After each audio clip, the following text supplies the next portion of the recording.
Inside at last.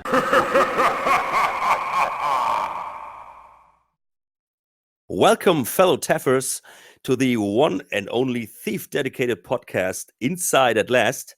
My name is Alex, and I have my beautiful Taffer buddies here, the Nex and the Soth. So, hi guys. Hey, Hello, listeners. hello, Alex, and hello, Hi. listeners. How are you? Oh, excellent! Very excited to be here, and Same. ready Very to relaxed with my cider right next to me. Nice chilled cider, so I'm good. Yeah, I have a Burrick brew, which is also very good. And I have say it. a pristine German beer without any ice cubes in. Yeah. So you're a liar. The first thing you say in this podcast is a lie. Well, it's in the theme. But you know what? Terrible secrets. Terrible secrets. They truly are. No. Welcome. And thanks for listening already, whoever you are. We thought of like what could be a good start for the first episode, so that you just get an idea of how these things will start. And we thought like, no, we don't talk about like, oh, let's talk about Thief 1 and then Thief 2 and then Thief 3 and whatsoever. We thought like, let's talk about Thief 2, the first mission, and let's see where we're getting with this. Oh yeah, running interference. What a mission, right? So yeah, of course, it's like always like when a Thief game starts, I think the beginning is always like the most exciting thing. Oh yeah, I think I do have the cutscenes because you can find the full cutscenes videos on YouTube. Yeah. I have it in the background a lot of the times, probably mostly when I'm creating the missions, because it immediately puts me in the right frame of mind, and it's just so atmospheric. Especially the beginning, I do enjoy it. Yeah, it's that picture of Basso at Genevieve, like where they're standing next to each other and holding hands. It's like, you know, an iconic picture that's in my brain. Yeah, and it kind of gives you it sort of tells you how the whole thing is going to be. It kind of gives you an idea of Garrett's character and how his storyline is gonna develop. I think he says, "I always found." Was it emotions? No, it wasn't emotions. No. Personal connections interfere with him and his money, something like that. Yeah, something like that. I always felt caught. Didn't he say that? No, I don't think he did. But the mission, the running interference, is a great opening mission for Thief 2. I think it's very well designed. It's not too big, not too small, well thought out, and it was just really good fun to play. It's a perfect start, and compared like to the first one, which we will come to later, this is like, you know, imagine you're like, I was 13 when I started the game. You know, the first game I played with 11, and it was too hard for me. You know, okay, the training, the keeper's training was okay, but the first mission was like really overwhelming. And then I started Thief 2, and I was afraid, like, oh, hopefully it won't be that hard at the beginning. And they just lead you through this mission. And they give you like the option, like, okay, you have that one goal, free the way for Basso, and then you can go back. That's okay, you know. So you did what they asked for. Or if you're like brave enough, or you feel like good enough, then you can like explore the whole upper level. You know? Yeah, there's that difference between the difficulty levels, right? I remember when I first played it, I played other games and I thought I was a good gamer, so I actually never played anything but expert, at least in the early stages of the game. And expert actually requires you to get, I think it's 800 or 850 loot in total, and it has to be 200 in gems. And it turns out that to get those, to get the gems, you need to get both of the top floors. Right? But if but I was just like, that was the idea I was coming from. Like, you are pretty new to this, and you know, from that point of view, you would normally go on the normal thing. So I think, just from that point of view, like imagining you're like a little kid or whatsoever, you play first time Thief and you get introduced to that. I think that's a good way. And then if you feel like comfortable, you can raise the difficulty level, and then you get like more things to do and you need to do. That's your choice. In Thief 1, Mission 1, you didn't have a choice. I think you needed to go through the whole area, and it was really difficult. I think so. At that time, and here you get the option. So you get like from the beginning, you can have pretty easily have like a feeling of success.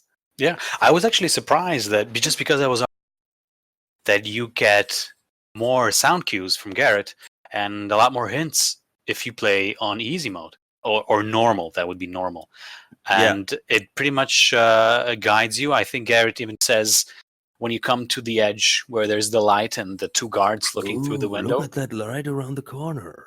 Indeed, and it tells you what to do. When you step a little bit further, it tells you, well, there's another guard there, and if you play on normal, the door that the Genevieve is behind is pretty much, there would be only a couple of things that you have to figure out. I played this mission the other day, and I found out that on normal difficulty, there isn't a patrolling servant in the kitchen even. No. Yeah. So there's only that stationary guy in the next to the table, which would see you if you would not go through the kitchen, and it's a nice little. Because I would think that a lot of us that started to play this mission or this game didn't have previous. Well, then of course a lot of people played Gold before, but a lot of us didn't play any sneaky missions. This was one of the first, I think, and well, you were accustomed to running through the map, and there was your first punishment, right? In that case, where the guard that you find just before the Genevieve's door, he would find you, and then that would be the first reload that you have to do, and it would like put you in your place. You're supposed to sneak around and not run around. You should be careful. Plan out, look behind corners and stuff. That was nice. It teaches you. But Definitely. But South, how did you feel the mission? How was the experience for you back in the days? Excellent playing that, but then again, I'd played Thief 1, so I had much greater experience. So I was very much more careful going through the mission. I didn't have the problem of accidentally running past that guard. I actually went through the kitchen the first time. Yeah. Oh. But the mission, I thought the mission was fantastically laid out, very good. Wasn't too hard, wasn't too easy either. I've got to say, it wasn't particularly easy because I always played it on expert myself, I suppose. Yeah. So. Yeah. But I think there's a difference. You're like you're some years older than us, so like you were already like an adult, right? Yeah, I mean, Thief 2, what was that, 2001? I think, right? Should be somewhere there, yeah. No, it should. No, wait. The anniversary contest is ending next year, so it must be 2000. I think Thief 1 came out at 98. Oh, and yeah. Thief 2, 2000. Yeah, I'd right? have been 20 years old by the time Thief 2 came around. I was 18 when Thief 1, Dark Project, came out. And that was just out of this world, Thief. The Dark Project, when I bought that. I was never expecting that game to be like that. I didn't even go out with the intention of buying it. It was just there. Yeah, I played the demo, the first, and I was 11, and you could imagine how scared I was. And I took the Beffert's Manor, that was the demo. I think I took like 3 hours, like from the save file, which said like 3 hours or something. Oh, so it should be even longer. Yeah. Yeah, I played it for days because I needed a break. It was so overwhelming. And then, but when I then bought Thief 2, because I was a huge fan of it, and I played the demo for Thief 2 already. It was like the party time mission, and I was like, "Whoa! Finally, it starts like in a nice way." Why can't we have nice things? And and of course, it was still, I was 13 then when Thief 2 came out, and it was still really scary, and the immersion, you will never get that back. No matter how great a mission is designed today from the authors, you are adult and you are not so much sucked into this. Oh, That's I a would shame. agree. Yeah. But and you didn't have I didn't understand all the mechanics. I didn't know okay, how guards work and how easy they are to avoid, or that they aren't actually that alerted. You can stand next to them. If you don't cross their front view. We were speaking, Alex and I, yesterday, and we were discussing the demo because I didn't play Thief Gold. I started with Thief 2 demo, which would be the Life of the Party demo, which is quite different than the actual Life of the Party that was included. Yeah, it later was the same with Beffert's Manor as well. The demo Really? was a bit different from the original, from the full version mission. Yeah. I see. And in that game, I would go on a couple of runs, and I would eventually discover what the game was about. I started up killing the guards, and I would run out of arrows and eventually life, right? And then it would be like after a month of playing that I would realize that, wait, if I hide in this corner, I can actually remain unseen. And then there would be the water arrows, and I would, okay, I see. I that makes sense. I can put out torches.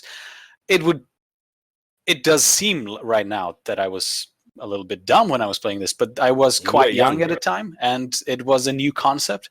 So, but I'll tell you, I can still remember the layout of that mission, and it's still. I think that whole thing drew me into. I think the mission 10 kept me busy for weeks. Oh yes, and I didn't get to the finish. I restarted remember it over and over again. And then you uninstall it after some time. No, in 3 months, I did, and after 3 months, I wouldn't. And I remember that it took quite a long while when I realized, oh my god, there's a whole tower at the end, right? Yeah, right. That was just like the first level, of the level. Yeah, it was a bit scary because this was the demo, and I thought, what will happen in the real game? Yeah. That actually, and that of course, I already knew how Thief works and what it's about, but I never got far in Thief 1 because I was scared in the second mission. It was like with the zombies and the mines, and I couldn't do it with 11. So then Thief 2 was like totally different. And back to mission 1, what I liked and that was something I really loved about Thief 2, that the whole looks of the world was more friendly. They used like more wooden structures, and not just a little like on the balcony or something. It was more wooden on the walls and on the ceilings, and everything was designed more nicely to get the impression of the Metal Age theme. It was more modern. Oh yes, more. And I liked it from the menu screen on, which was like basically the same, but they put in front of the scenario. They put and it was quieter and nicer and more inviting. Yeah, I would agree. Yeah, and that's what this mission is all about. Like the house, it's not so big. Is it Rumford's Manor? Yeah, it is. Yeah, it is. Lady Rumford keeping Genevieve locked up. So, and it was small. It was like you could the layout was easy to remember because it was like just like a U, like just half round circle. And this was way more, as I said, more inviting to the players. And I think they did that on purpose because they knew that the first game was like really hardcore and was not as successful as they wanted to be. Of course. And of course it was suffering from more technical restrictions with the first game. Not a lot more, but more. And the lack of more decals, more models in the game, more clutter, it would make one hallway much more similar to the other. paired with much more maze-like construction of the levels, it was a little bit tedious sometimes. And it's a good thing that you said that it was more inviting, because I was listening to Razor Fist on YouTube, and he pointed out a good thing. It was that Thief brought this shift in gaming, where if you would play Doom, you would be afraid of the dark places, whereas in Thief, the safest place you would be in a dark room, right? And I think this is much more prevalent in Thief 2, because in Thief 1 it's much you see more zombies. The dark places are not as inviting, but with Thief 2, you know that, well, we would see nobles and servants, and you do feel empowered in the shadow, where in Thief 1 you would just feel a little bit less unsafe, if you know what I mean. Yes, actually, the zombie thing is like something to talk about in another episode, because that is something I love about Thief 2 as well, and I think that they listen to the fans there, because the fans were very happy with the game Thief 1, but they felt like, yeah, you know, you have this mid-aged steampunk setting. Why is there so much, you know, non-natural stuff in there? You know, it doesn't make fun. You know, it was never realistic. You know, I mean, with the Kara's children and stuff. But it felt more with less organic material. It felt more organic. Yeah, you know, true. You got to take Thief 1 storyline with a grain of salt, though, because there's a lot of zombies, because that's the way the story's been told, as it were. Yeah, that's also, you know, it fits with the story, sort of thing. Yeah. Mm. I didn't mind the zombies in the first one, because, you know, I'm not bothered by that. And the Thief 1 being a little bit more difficult in places, I preferred. Yes. It's like, I don't mind it, because it's a challenge. It's a challenge to be defeated, which is, you know, I'm happy to do. It is. Especially the second mission. I always found. Oh yeah, Craig's. Yeah, the prison mission was really Craig's kind of left, cool. right? Yeah, Craig's left was really good. I hated that, because I was afraid of that, and for a second mission, this was like, no, and I stopped playing the game, and I was so sad. I found the third mission, the one where you try to find the Horn of Quintus in the crypts. I found that one much, well, scary and uninviting and cryptic. Yeah, and but maze-like. you started with that, you know, and in the mines, in the second mission, there was already the zombie, you know, like if you took a wrong path, yeah, that was zombie, and it was like, wow. And then the next one, I you know, as a child, I think I'm happy today, in hindsight, that I didn't get there. I see. Yeah, I mean, even Berg's a bit off-putting with their weird screams. It's quite. I mean, I found it. Well, I was playing it later on. I was already playing fan missions in Thief 2 when I tried my best in Thief Gold, and I found the Crypts mission like a test of patience, because you would not go around knocking out zombies. Can you even knock out zombies? I don't even know if I tried. I don't think you can. Yeah. So if you would go, you could kill him, but with a knife, with a sword. Yeah. Yeah, I wasn't. You can't even kill them with a sword. I don't think zombies get back up. Oh yeah. Yeah, right. Yeah. Actually, this is a thing, like half dead thing. You know, what is it? Yeah. Yeah, and that was way more annoying. Yeah, but you because could kill them with a flash bomb. I think that would take effect. Yeah, 2 flash bombs, fire arrows, of course, mines, and you know, if like explosives and stuff like that. Yeah. That would help. Like, and then with light, this lay around. Yeah. That was scary as well, because the sound of the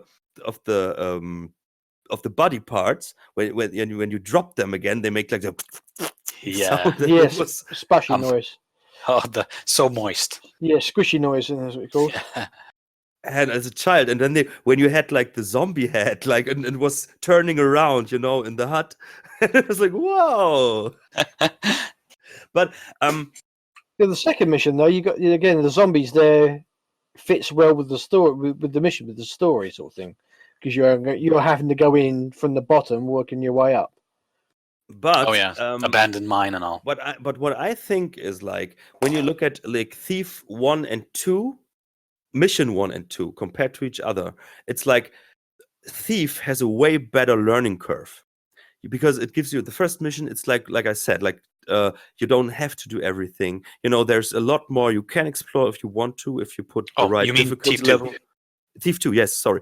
And then the next one, the harbor, you have this huge playground, and there you have to, no matter which difficulty level you're playing on, there you have to get a specific amount of money, not that much, but of course it's spread all over the place, and you need to find ways to get there, and you learn so much by doing it, not because like keeper training tells you.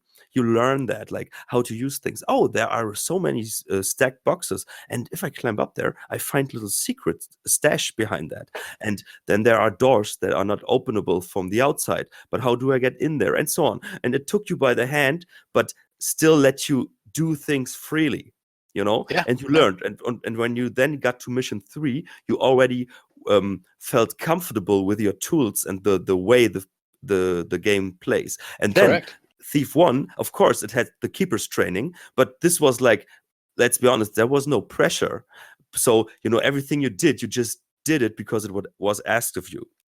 But it was not like learning by doing it, really. It was just like, yeah, I will never have a shadow that dark in that path, like just walk through a room and he won't see me.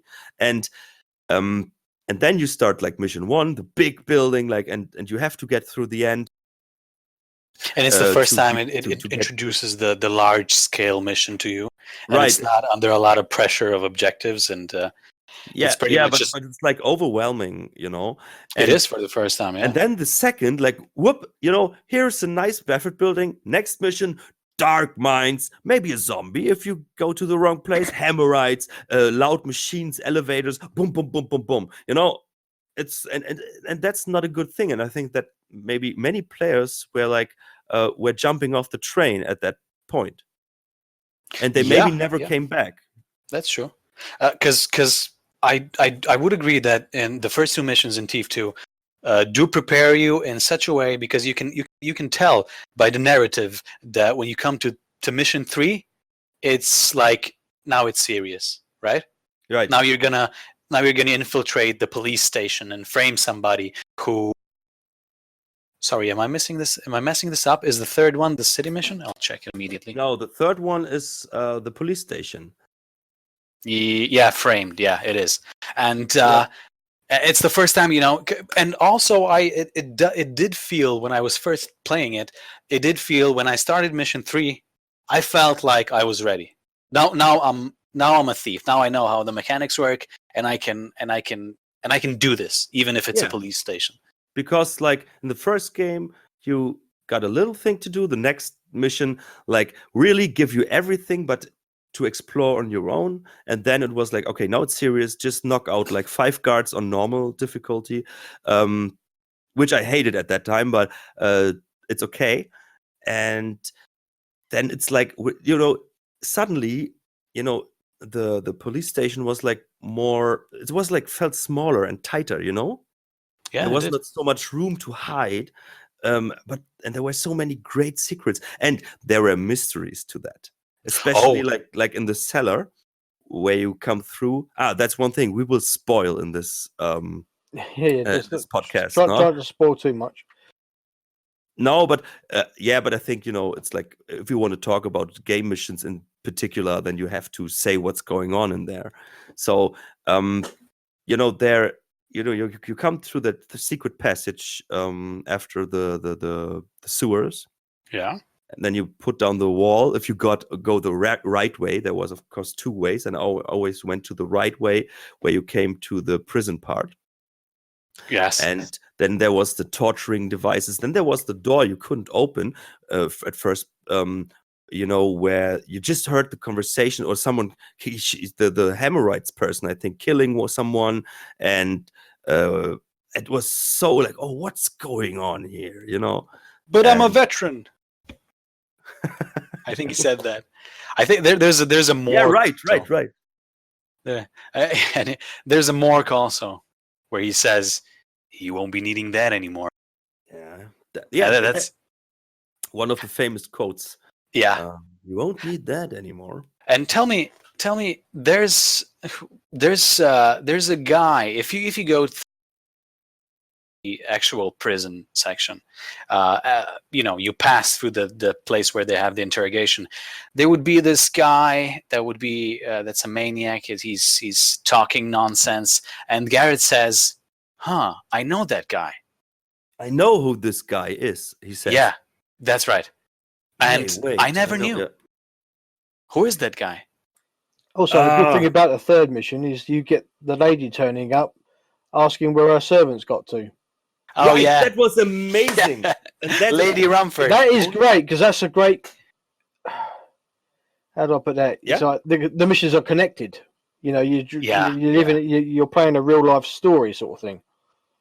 Yeah. That's what they always do. The whole narration, the narrative of the Thief game, and I think that's only Thief did that in this way that at that time.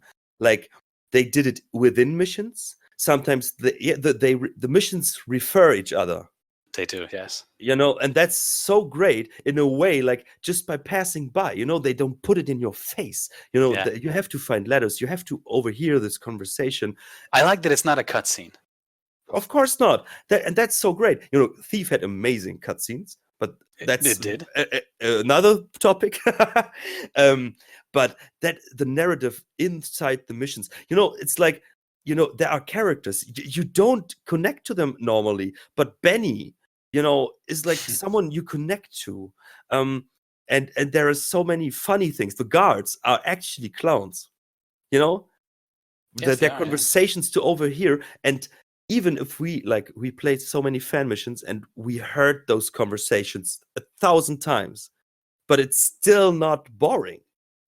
That was a mastery in itself, because I heard a lot of criticisms over a few games that were made in modern times, and I think one of them was one of the newer Wolfenstein games, where the guards would say, "Get him, he's a spy," and the player that played this and made a review heard it over and over and over again, and it felt it kind of broke his immersion in a game where there even wasn't a lot of immersion. And I'm surprised. No, that's wrong, because the new Wolfenstein games are Yes. the first games that reminded me on that topic we were just talking about it, that reminded me of Thief, because the conversations between guards, and you read the letters and you get such a big narrative on this whole war setting, and that you are actually killing people with families.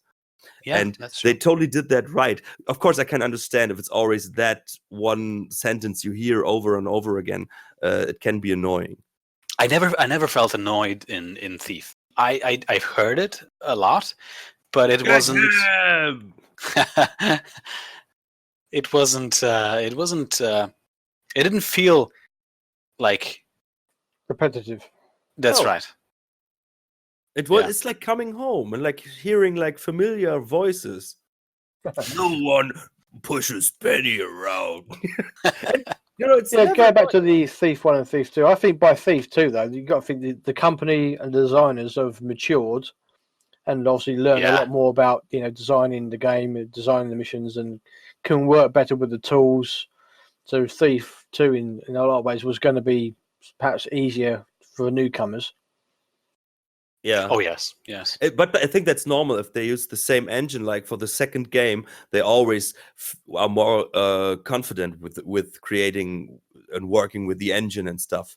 Yeah. So Also, it's a fact that the first Thief was through the majority of development, it was intended to be a different game, and it was later on turned into a stealth game. So I suppose it started as Camelot. Like the name, it was the Camelot? original idea. I think they showed a trailer on the E3 1995 or something, and it looked totally. Oh my god! Yeah, you have to YouTube it later. There's a Camelot trailer. I will. it was like, well, the graphics looked so awful, but it was like set in like a medieval magic setting, like the Camelot brings with So it. like something like Hexen?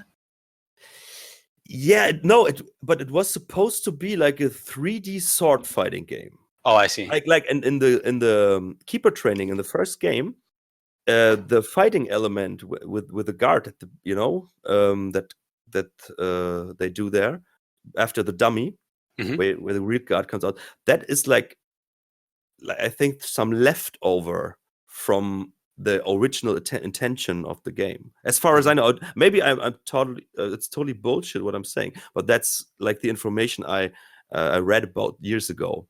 Yeah, same here. Well, maybe this explains, because I was always amazed in a stealth game. It always felt that the sword play was a little bit overdeveloped.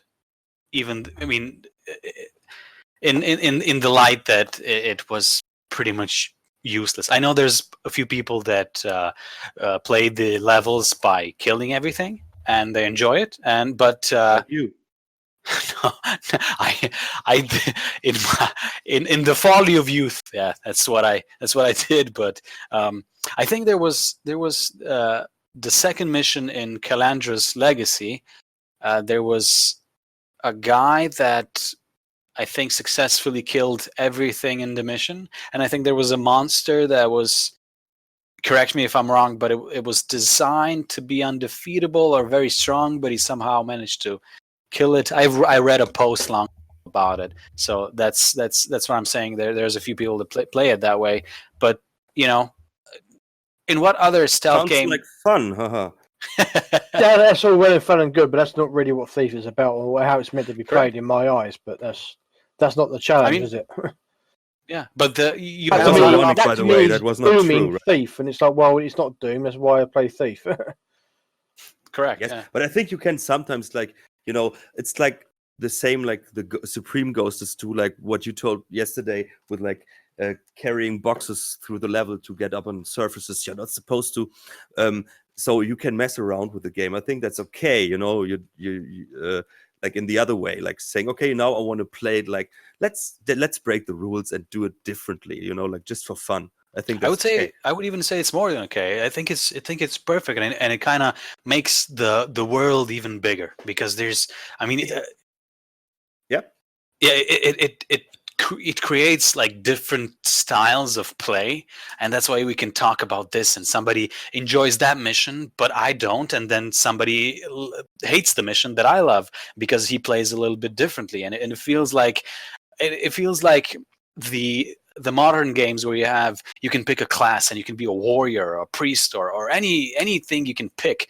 I'm not saying this is equal, but in a way, the players were given the same starting point, but they took their own path Yeah. without like choosing. Thief the gives path. you like freedom, Yes, but this freedom is like very well thought through. Like there's like nothing happens for no reason. yeah, I think that's it. But I think we're already off topic again. correct. Should we return to the running interference? I don't spoke know. a little bit about it. But I have one question. Can you, or how do you Supreme Ghost the first mission? Okay, this is what I wanted to speak about, because let me first ask you this, both of you, which mission? We all I think agreed that from a new player's perspective, the running interference would be superior in helping your learning curve than Bafford's Manor would be. But looking back now, when you have a lot of experience with playing Thief, which mission would you play right now if you could pick one? Bafford's Manor. I don't know. I like both.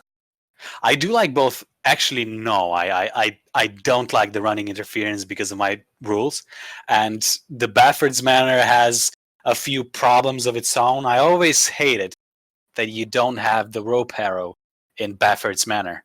Maybe I'm every wrong. mission without a rope arrow is is one grade down. Yeah, and because there's a secret way of entering the throne room, and you can enter from I think it's the garden, and Yeah, with a secret passage. yeah, and you can drop down from the rafters. And I always thought, what a great idea, but I could never get back up, and it broke my heart. I had to go through the hallways to get back. But wait, on normal setting, you have a rope arrow. I think I had one. Really? Yeah. It's not. You come in through that secret passage, and then you see the room from above with a crossed wood, and then there's a guard down there facing the entrance, right? Yes. Well, I think he's turning, like in He different does directions. turn. He Yeah. turns different directions. Yeah. I think he has 2 or 3 directions that he turns. He never turns towards the throne. You can still ghost that with a moss arrow and water arrows and just walk up to Right. the. Yeah. But okay, let me continue. So I think that running interference is a good mission if for the learning curve.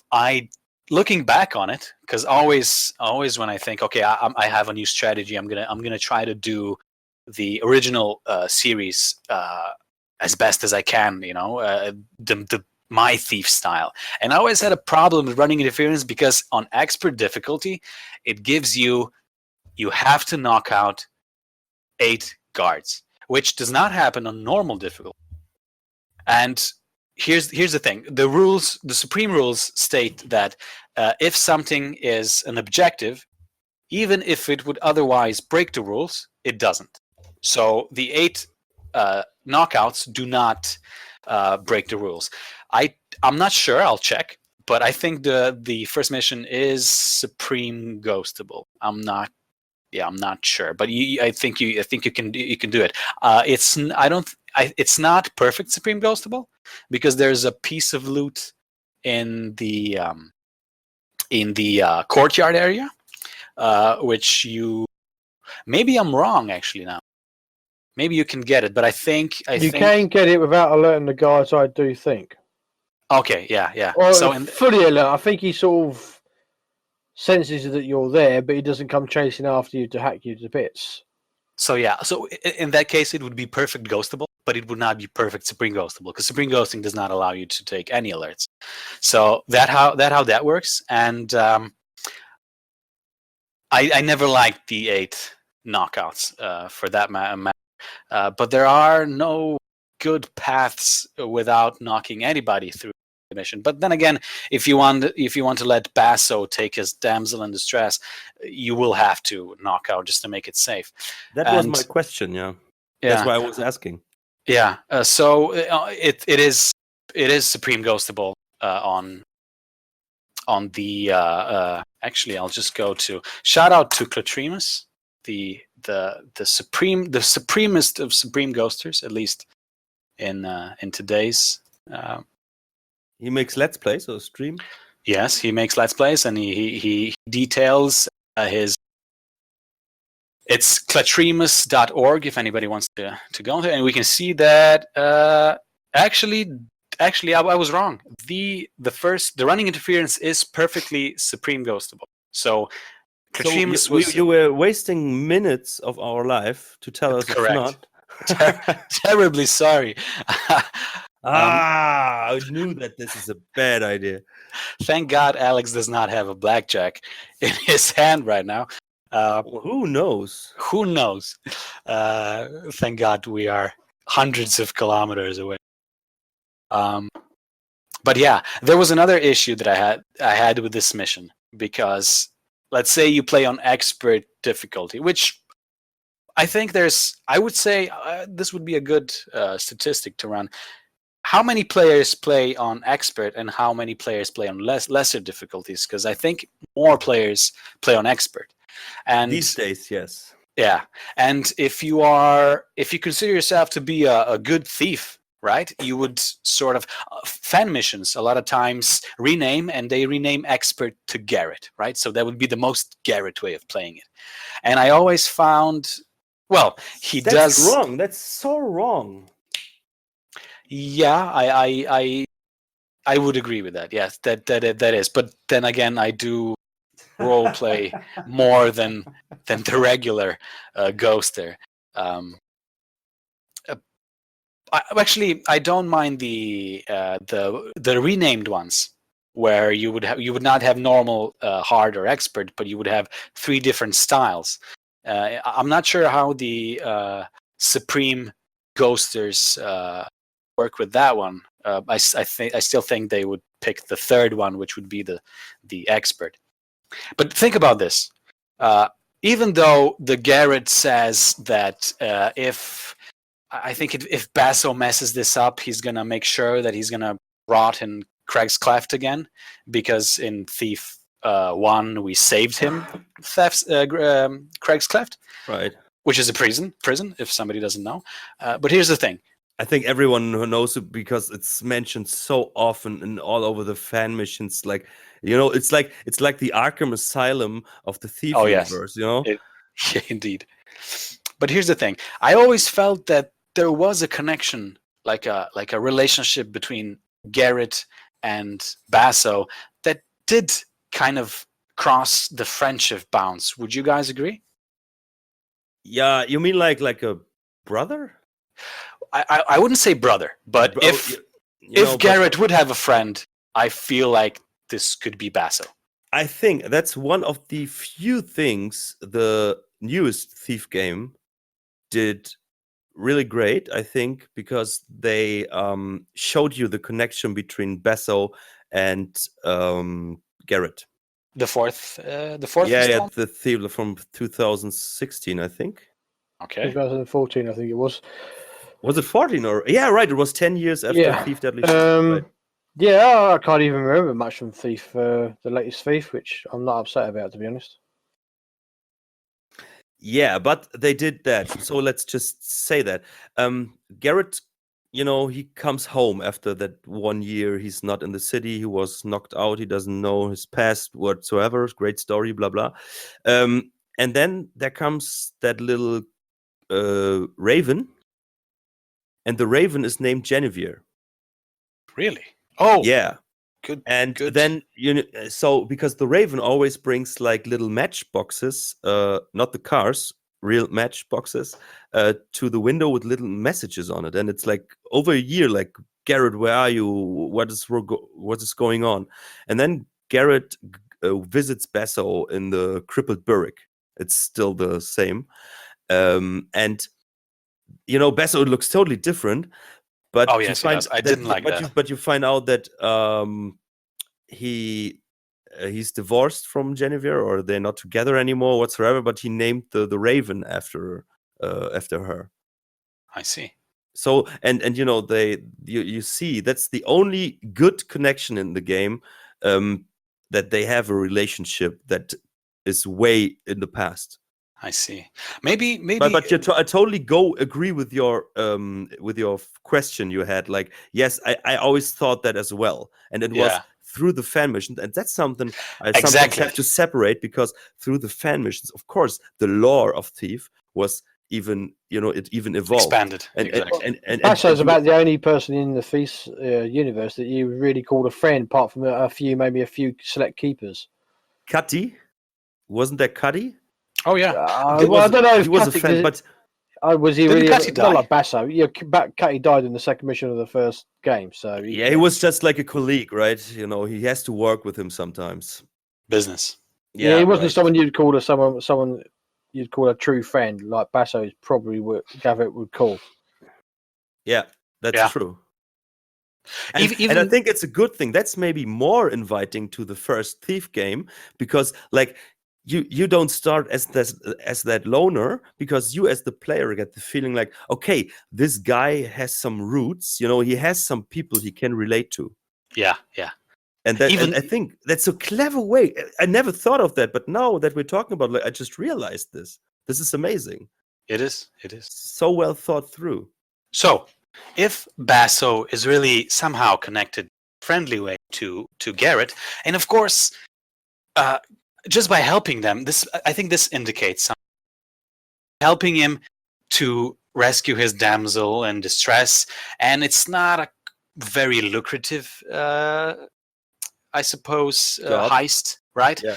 I think I think if Basso wasn't Garrett's friend, Garrett wouldn't do this because Garrett does not help anybody. Well, He not would. without. that's- He would probably charge him for it. That's another Oh, yes, psychological thing, because maybe as a experienced thief player, you think like, what is that small building? There's not much to be there. Yeah. You know, like it's like, oh, that's really a step backwards, you know, for Garrett's standards. Yeah. That they are amazing. I just realized they are even more amazing. They put so much thought in things. Like maybe they did. Maybe I'm just my interpretation of that. But I can imagine, because they did other great things. That were amazing and I've maybe never seen before. And I'm sure we're gonna stumble across a lot of such things. And if this is a consistency, then definitely it could not be a coincidence, right? Right. To be Okay, honest, so Thief 1 and 2, as you're talking about Thief 1 and 2, I see Thief 1 and 2 as one whole game being split up across two boxes, as it were. Not separate games, almost. Now that's a very interesting way to put it, and I say yes and no. for me, well, you both played the first one before the second one, right? Yes. So I did. I played it all the way through. I mean, I played the first one from start to finish with no interruptions. I see. Well, for me, right? You know how it is when you move from a lesser game to a better game. Because in my mind, the Thief one is slightly lesser. It has more. It shows a lot of potential, which was then done in Thief 2. I would say that it has moments that are lacking in Thief 2. But from my perspective, I mean, you could say just for the visual part, it is slightly more populated with models, objects, and all that sort of stuff. As you said, it's more exciting. And once I played Thief 2, it was much harder to go to Thief 1 and love it than I think it was to go the opposite way. Which is most times with a successor. You know that when you start like to play that later. To me is a good iteration. thing, though, because it shows you that the game is progressing and it's getting better and better and better. Right. Yeah.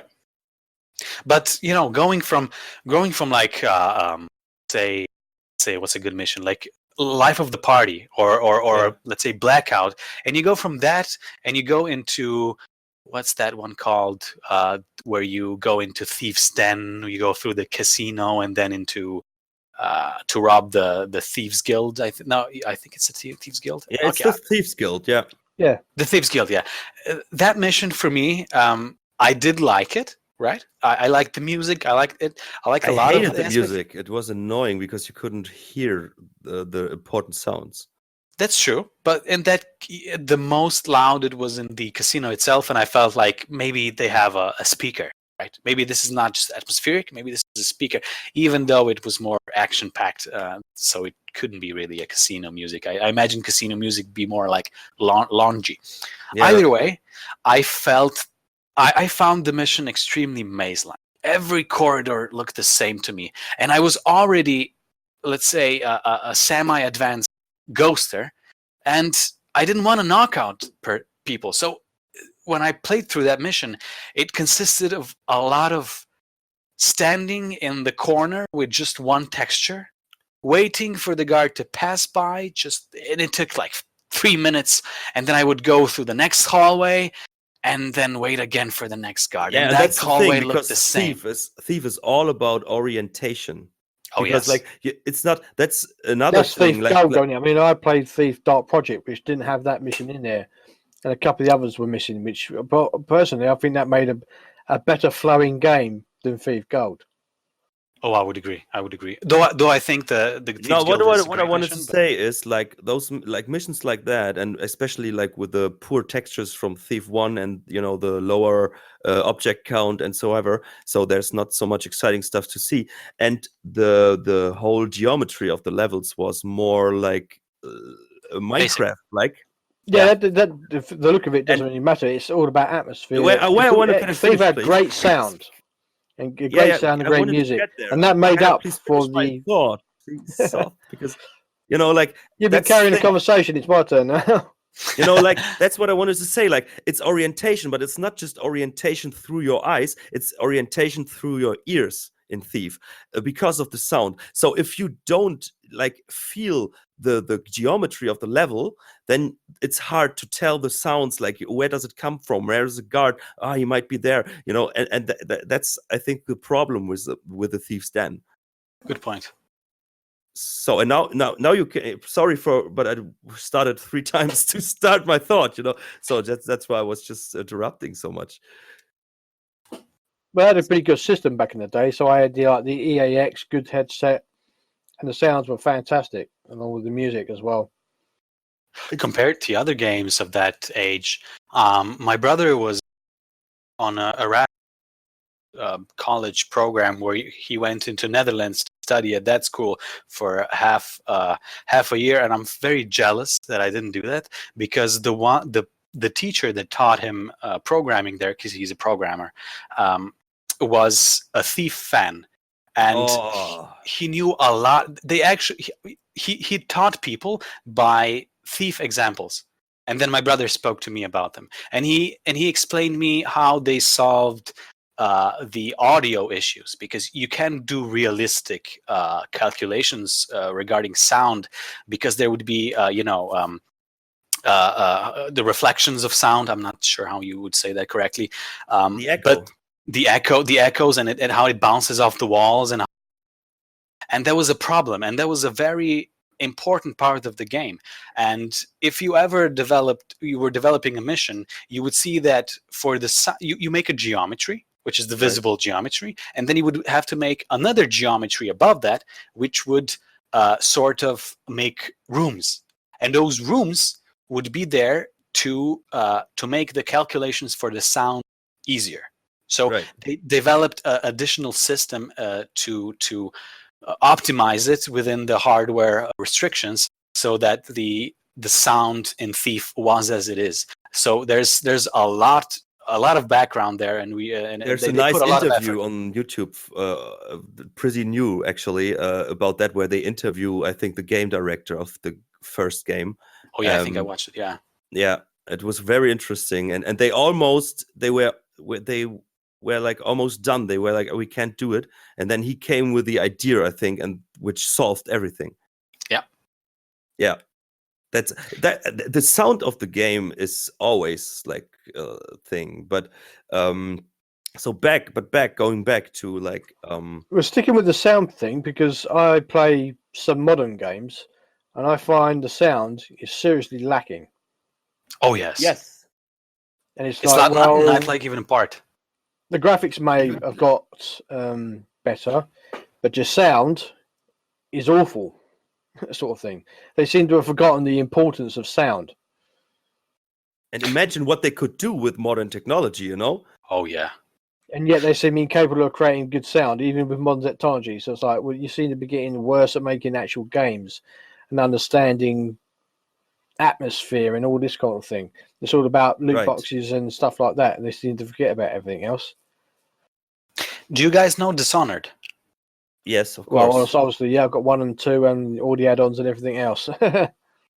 Tell me if this is true. I've heard that Dishonored was inspired by Thief. There's even an Easter egg where in the first game, where there is a thief-like figure, and there is a sentence from the Keeper's Training said to him. Yeah, awesome. But what mission on Dishonored is that? I don't know. It's like it's in the first game. Maybe YouTube it. Like, I think there's a video to that. Like Dishonored. I can't remember that off the top of my head, but yeah. Well, the same guy does the voices. I think I think it was like that. But it's like it's a mission with the YouTube. Yeah, the Russell guy, Stephen Russell. He does the voice in Dishonored. Yeah. And but you guys would know. But to your question, sorry. Yeah, you would know probably, Saf. I've heard reviews, and because we were talking about sound, I've heard that in Dishonored, they forgot footstep sounds. I think they could be right. From the character, yes, I think so. Everyone else you could hear. You can hear everyone else? Maybe that. Yeah, I think you can hear them walking, yes. Maybe it was patched. Maybe it was patched because I can definitely remember this from the reviews of the game. No. You know what I think? I think when I remember right, I saw something about that. The bad thing from They Dishonored- forgot to that the sounds will be interrupted by walls. Oh, I think that it's something like that they forgot to do that, like that the footsteps just go over distance and got quieter, but not like through a ceiling or something like that. I When see. when I'm right, I don't remember it really. Yeah, I don't remember that. The only thing I remember bad about performance-wise from Sonic was number 2 when it was first released. It was absolutely bloody awful. Hmm. And I had a Also, very so good it- system at the time, and it wouldn't run at all. Like, so it was patched on later. very I patched on think later. so. Yes. Okay. And they try to explain it away as, it's not a console port. It's like you're taking the Michael. It clearly is. See, Thief didn't have this advantage back in the day. Once you printed on the disc, that's it. Now they had to patch 118. Did they? Yeah, of Oh. course. There was the Thief, and then you have the patch 1. Oh no, it was for Thief 2, right? Yeah, the 118 patch was, but both. And for Thief 1. Yeah, they had a 118 patch for Thief 1 as well. Oh, sorry, I didn't. But you had to get it on a magazine CD. Oh, yeah. You No couldn't. internet for all. There wasn't internet at that time for me. So, but let me go back to where we started, which was we established now that Basso has like a friendly connection with Garrett. So yes. imagine you help your friend, to rescue his girl, which is, I believe, is she owned? Does Lady Rumford, is she a slave or just a servant? Yeah, but a old Both. servant. It's like a gray line, right? Yeah. Yeah. So if you wanted to help your friend, I always found that the normal way was better because it did not require you to take loot. Because if you really wanted to help your friend, then you would not take the loot, because that would be an incentive to search for your friend and the Genevieve even more, right? Yeah, just the things you find on the necessary path. Yeah. Yeah, that's totally true. And there we go to that. That is like, and that will be another episode's topic. Like, No, that's Garrett all over. He's an opportunist. He sees the chance to earn more money. He's going to take That's it. true. Yeah. but not go on the second level. Like, and Besso's waiting there. What's taking this guy so long? And then he looks in the window, and then he sees Garrett on the second floor, like grabbing some jewels. That's No, Garrett comes back, right? And he, and he's covered in jewelry. Like, hey, I sent Garrett in there. Why is Mr. T coming out? Like, Well, Okay. I think Basso is going to know that Garrett is an opportunist and will, loot everything Yeah. nailed down. Yeah. That's kind of his payment for doing it, sort of thing. yeah, but still, I think like as I said, like maybe if he steals things like from the basement where he needs to go, is the one thing. But like going upstairs and like spending time there, like double the time, I think it interferes with the thing, with the story or with the narrative. But Yeah, why that's not always rob the the whole case. alley? What we had yesterday, like, okay, you say on one side, like, okay, supreme ghosting would be the more realistic way, but I say, like, going with the narrative the game already gives you. Why shouldn't Garrett use the potions he has available? So like it's always like something with the goals of the mission, with the different But you've difficulties. got to think Genevieve is actually locked inside a room, so she's not going anywhere. That's true. So that, like, always, you will always find something where you can say, yeah, but this adds to my point of view. But Yeah. if I, there's always something that's not right, like with the narrative. But that's okay. I think the game does so many things right. Like, of course, you can That's always okay, because you're given the option for new players, if they choose to learn to explore more. Yeah. Right. That's what I said at the beginning. Like, you have the option, and that's great. And at the end, you always have to think like, this game is from the 90s. So games Correct. at that time were gamey, way more gamey than today. Oh, So, very. and this game tried something like with a narrow story, with a world, and it did that perfectly in this shit. It was an ugly engine already in 1998. You know, you had Half-Life at that time and Unreal 1 year later. You know, so Unreal, I think, is it not the Doom that is based on Unreal? No, it's probably not. I don't know why I thought that. no, what is based on Unreal? So, because a lot of times you would have games that are based on their engines would be an extension of an already working engine. So you System have Shock is based on the Dark engine from Thief. Half-Life is a Quake engine. correct, yes, and there's Unreal Engine used all over, and I wouldn't be surprised if No. I think at that time, Yeah. Unreal was only just, as a game and an Yeah. engine, was only just starting out, as the ID guys have been around for a bit longer. You're right. But Yeah, you're definitely Unreal, right. what did they? I think they came out roughly the same time as, what was it, Quake 2? 1999. Yeah. 99. That was Unreal Tournament. Unreal 1 was, I think, a Before year that. or two before. Mhm. Yeah, it was 1999 Unreal and then UT 2000. Yeah, but in the Unreal engines, to be honest, if I remember rightly, he actually took over as the engine to go to, sort of thing, and ID's engine started to fall to the wayside a little bit more. Yeah, but so Thief did something to tell, like it was ugly already at that time, but still so consuming your everything, like how you felt and that the atmosphere with the sound. What the graphics doesn't have, the sounds add to it, and the stories, the letters, the conversations. Exactly. And that is so done with. This is a piece of art, Correct. And of course we are fanboys, of course we say that, but I think when I look at my favorite Not at all, because PC Half-Life gaming, did the same thing. It's a very great way of telling the story. yeah, but Oh, yeah. but still, Thief is still considered by, like, my favorite PC magazine, for example, as one of the biggest steps in gaming history.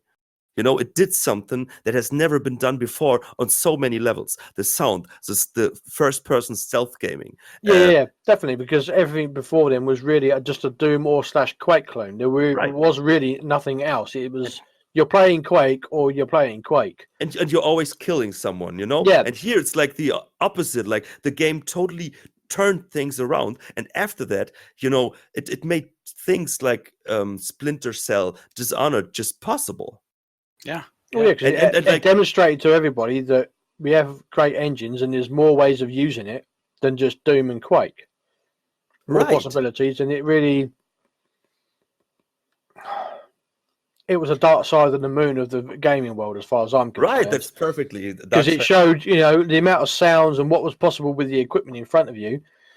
Dark Side of the Moon showed that musically, and Thief showed that within the video gaming world. Yeah. I think a good thing here was, at least for me, all of the games, and this trend continues, was that it put you in the skin of a hero, right? Where you would save everything and you would kill thousands of aliens or enemies, and it would be unrealistic in that case. And it always felt like much more than Thief, that if I couldn't play myself, because if I had to go to war, I would probably go to Canada, right? Yeah. But in Thief, yes, it does put you in a narrative of saving the world, but I didn't care that much. Everything felt much more realistic. I wasn't the guy that maybe but I didn't have to kill thousands. He's a reluctant hero, basically. Yeah. You're an anti-hero. And also the anti-hero of it, I also liked. You didn't always do the morally right thing, right? You weren't. But Garrett has a heart. Yeah, but he's not. I mean, it gives the choice to the player. You actually, it doesn't give it, but you could just decide, okay, this is a house of poor people and they have a baby. I'm not gonna take this one copper, right?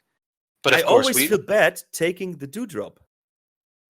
I never took the dewdrop. I don't understand what's the It's a running gag, I think, an where Easter egg. where did the dewdrop come into play? Did it come with original missions?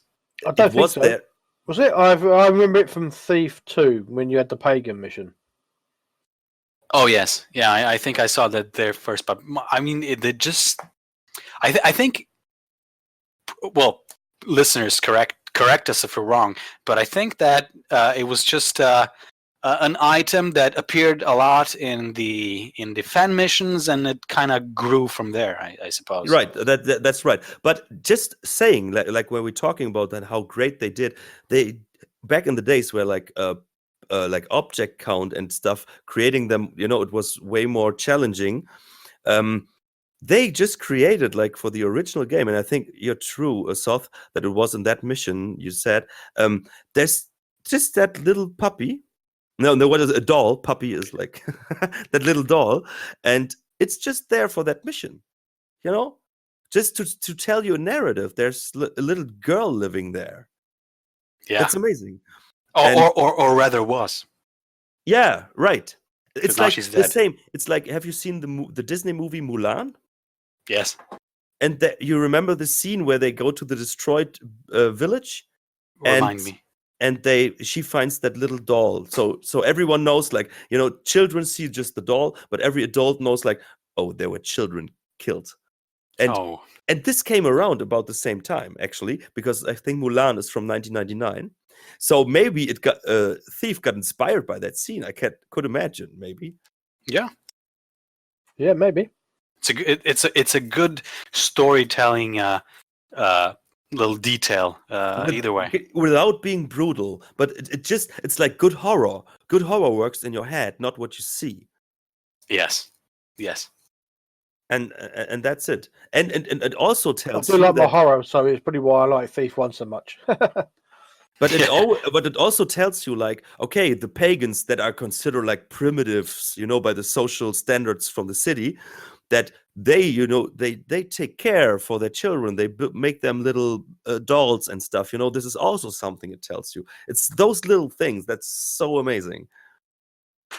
I always thought that we could do this within this podcast because there isn't a place yet where you could find or please show me if there is, where you could find the condensed story. Like there would be like a lore page, and I was always interested.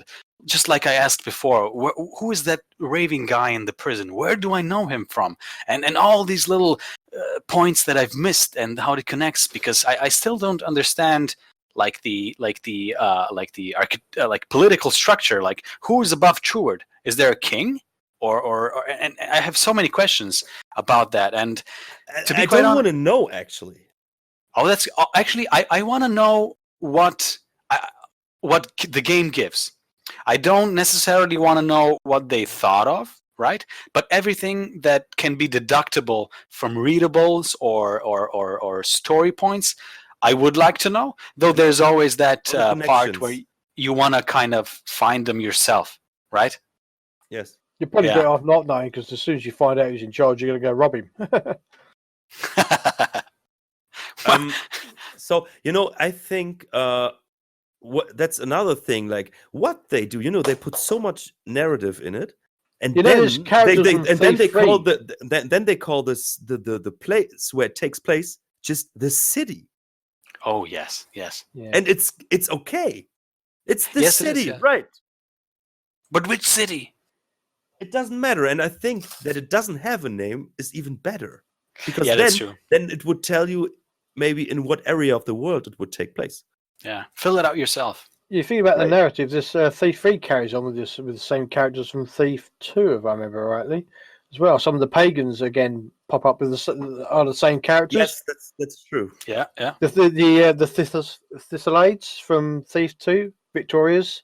Doing Thief 3 as well. You can actually read a couple of readmes. The keepers as well. Yeah. I don't know if Besso's mentioned. Yes, it is. You save him in Thief 3. Oh, 3. Sorry. So now I liked the Deadly Shadows as a game. Yeah, and the story was best in my opinion. A lot of people bitched and whined, but they're like purists, which is like pathetic, to be honest. So I thought, Well, you know, they all got pathetic, to C4 be now. honest. Well, yeah, that's even worse. That's in Yeah. my mind that game don't exist. It never happened. And we knew it Yeah, before yeah. it came out. That's Yeah. the thing. But It's 3 still a was trilogy. really good. I understand because obviously the industry was starting to change, and the fact that they went to PC/console didn't surprise me at all. Because there's some Yeah. really good additions in Thief 3. Yeah, But I think Things like I the think wall, the same. the wall flatten, which is fantastic. Yeah, that's brilliant. No rope arrows though. Yeah, So it's- verticality suffers a and at the beginning, they had like split levels. Like every level was like 2 parts with a loading screen in between because they couldn't handle it with the engine.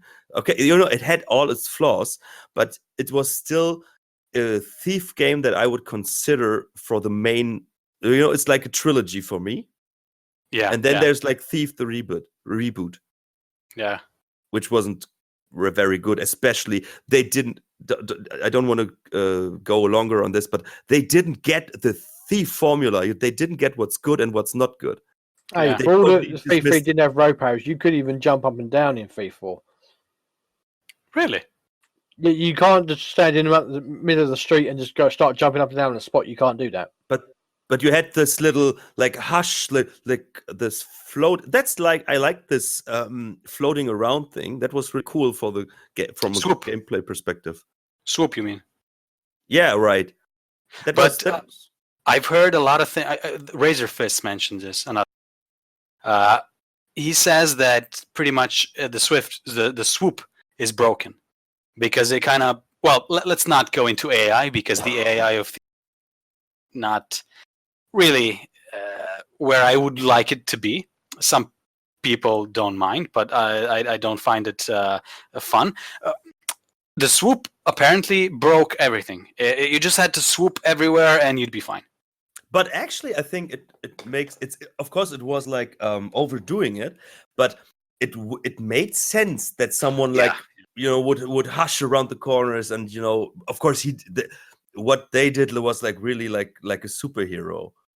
Did you ever miss that? You have standing up and crouching, and there are a few games that allow you to lie on the ground and move even slower and pass. If there's because if this is I a would just thing. imagine Garrick doing that. No, but do you remember in running interference where you find when you douse the first water arrow? Yeah. I found it annoying that if I crouched near that window, I could see the guards. Yes, I was in the perfect shadow, but realistically, I should be able to go even lower. You know what I mean? Realistically, there's no water arrow. Oh, you got me there. Well, actually, realistically, I wouldn't even need a water arrow. Realistically, No, we could go on with this. No, it is the edge of the window. Realistically, there would not be a That would make the female game guard. way too easy, to be honest. And you sort of find yourself not using your tools so much or not needing them. It's, well, good thing about the tools, they help you interact with the map and the missions, as it were. Well, thank God you weren't here yesterday laughing about because here's the thing about Supreme Ghosters. I'm not. I wouldn't say I'm the Supreme Ghoster because I have a slightly different style. But in Supreme Ghost rules, the use of moss arrows is not allowed. The use of water arrows even is not allowed if it douses torches. Potions are frowned upon. That's Or just frowned rubbish. upon. Yeah, that's not supreme ghosting. That's just being anal about everything. It's pathetic. That is. I love it.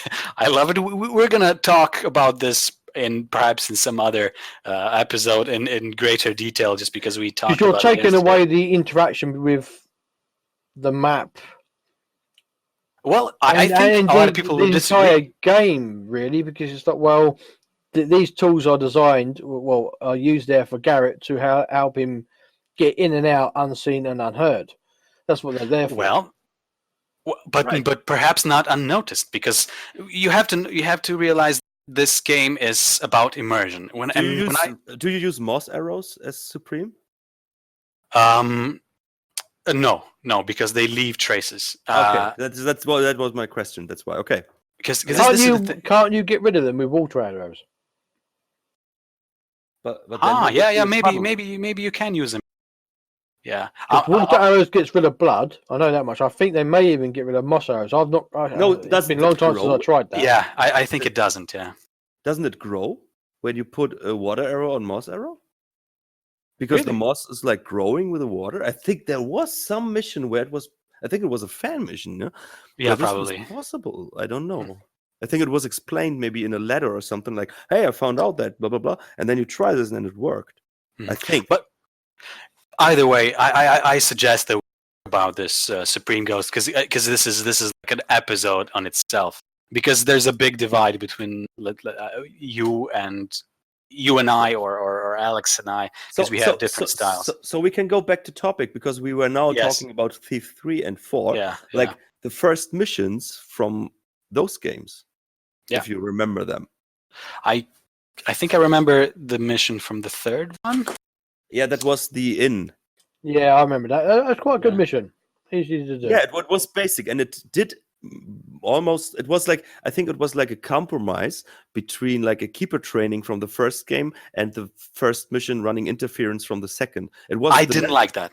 I felt that it was half baked, right?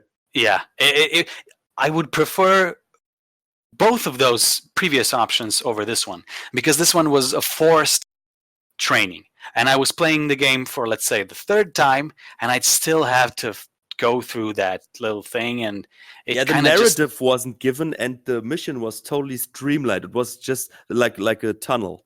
Yeah. Right. So it doesn't, like in the keeper's training, of course, there was the narrative. Of course, this was a parkour in particular. And it's optional. That's great. And in Thief 2, you have like a bigger mission that is like put in through the narrative, and Thief 3 made like, it was just one path. I think you've got to understand they were making this for the console audience as well, which, quite frankly, I don't think is as good at gaming as the PC people. They're called casuals. Yes, of course. And they needed to introduce it to new players again. Exactly. So they had to do it in a very easy, simple, almost hand-fed manner. Yeah, it was okay. I think it was a compromise with what I could live with that. Yeah. There's a review on YouTube about Thief. It was quite right that Thief didn't. One of the things that made Thief great is it didn't hand feed you everything like modern day games do. It literally holds your hand through the entire mission game, as it were. But Thief never did that.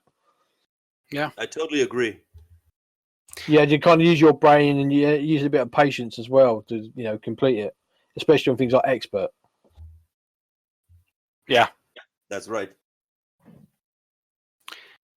And the beginning of Thief 4, do you remember that? No, I think I actually deliberately deleted it from my brain. I actually thought this was a good one. Because the beginning was pretty stupid. It was like with a girl. What was her name? Arrow? I don't know. Erin was her name, and that was stupid. But then after Garrett came back to the city, and then he had to go home, and he had to go through the city, and then on his way there, he found like a jewelry store. And of course, he robbed it because it was an opportunity. And that was teaching you the things pretty well. The introduction, the tutorial-like introduction was totally stupid. So they did like 2 tutorials, But of course, they had to try to get in the newer gamers, that are not like they don't figure things out on their own. They want to get told because the newer games tell them like how to play, and they are used to that. So they had to do that with Thief 4, which is sad. But I could understand where it comes from. Why it sucked.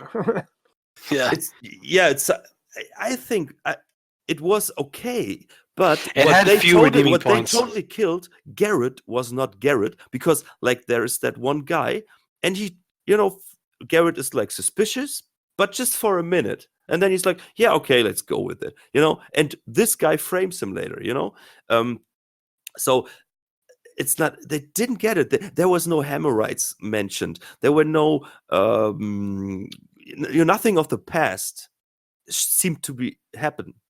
Huh, not even which is Victoria? another thing that made it really, really pants. I don't even remember the pagans either.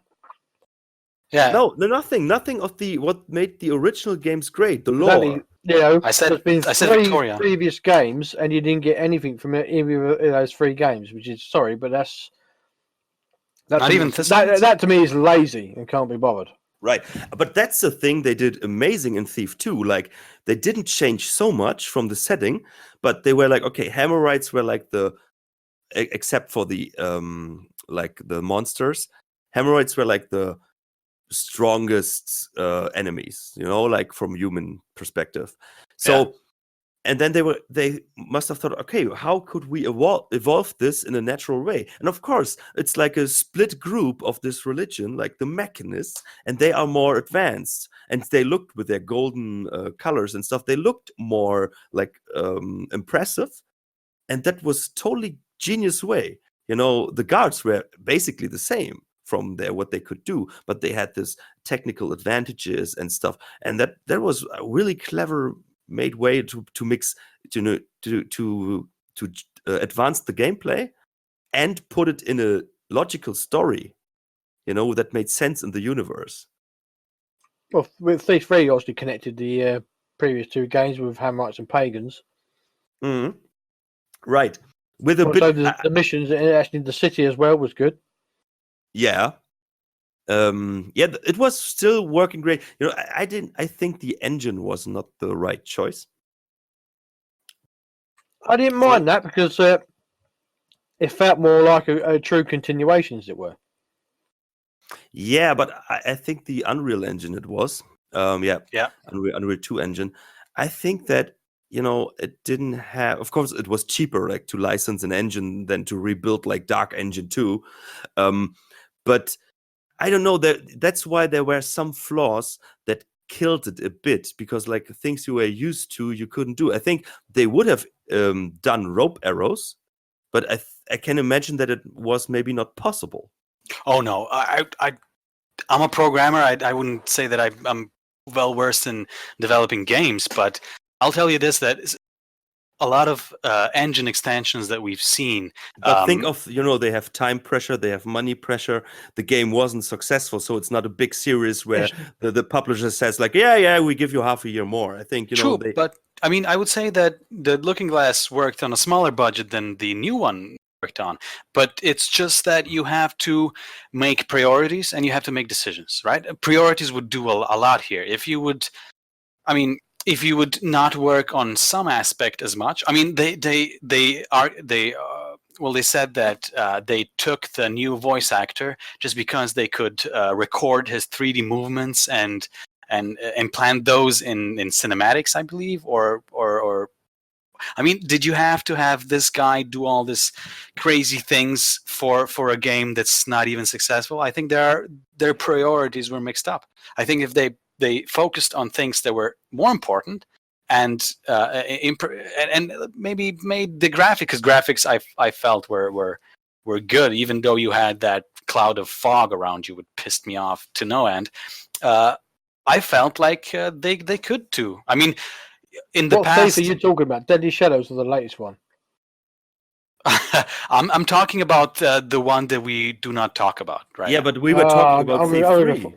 Yeah, Thief 3. Let's talk about that.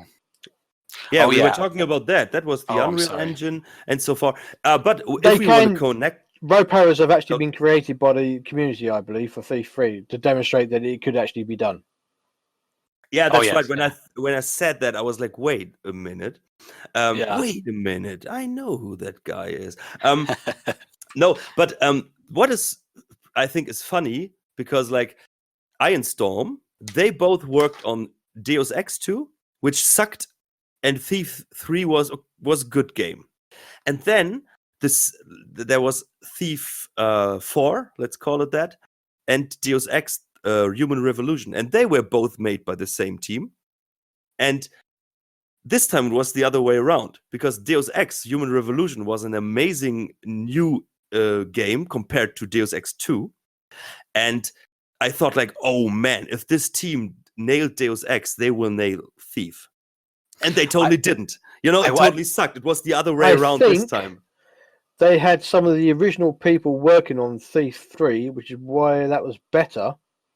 Yeah. They didn't have that on Thief, the new bag of They poo. had, but they quit during development because the circumstance. I think I had an interview with the game designer of the game, and he was a young one, so he couldn't be from the original. And he seemed like a total asshole.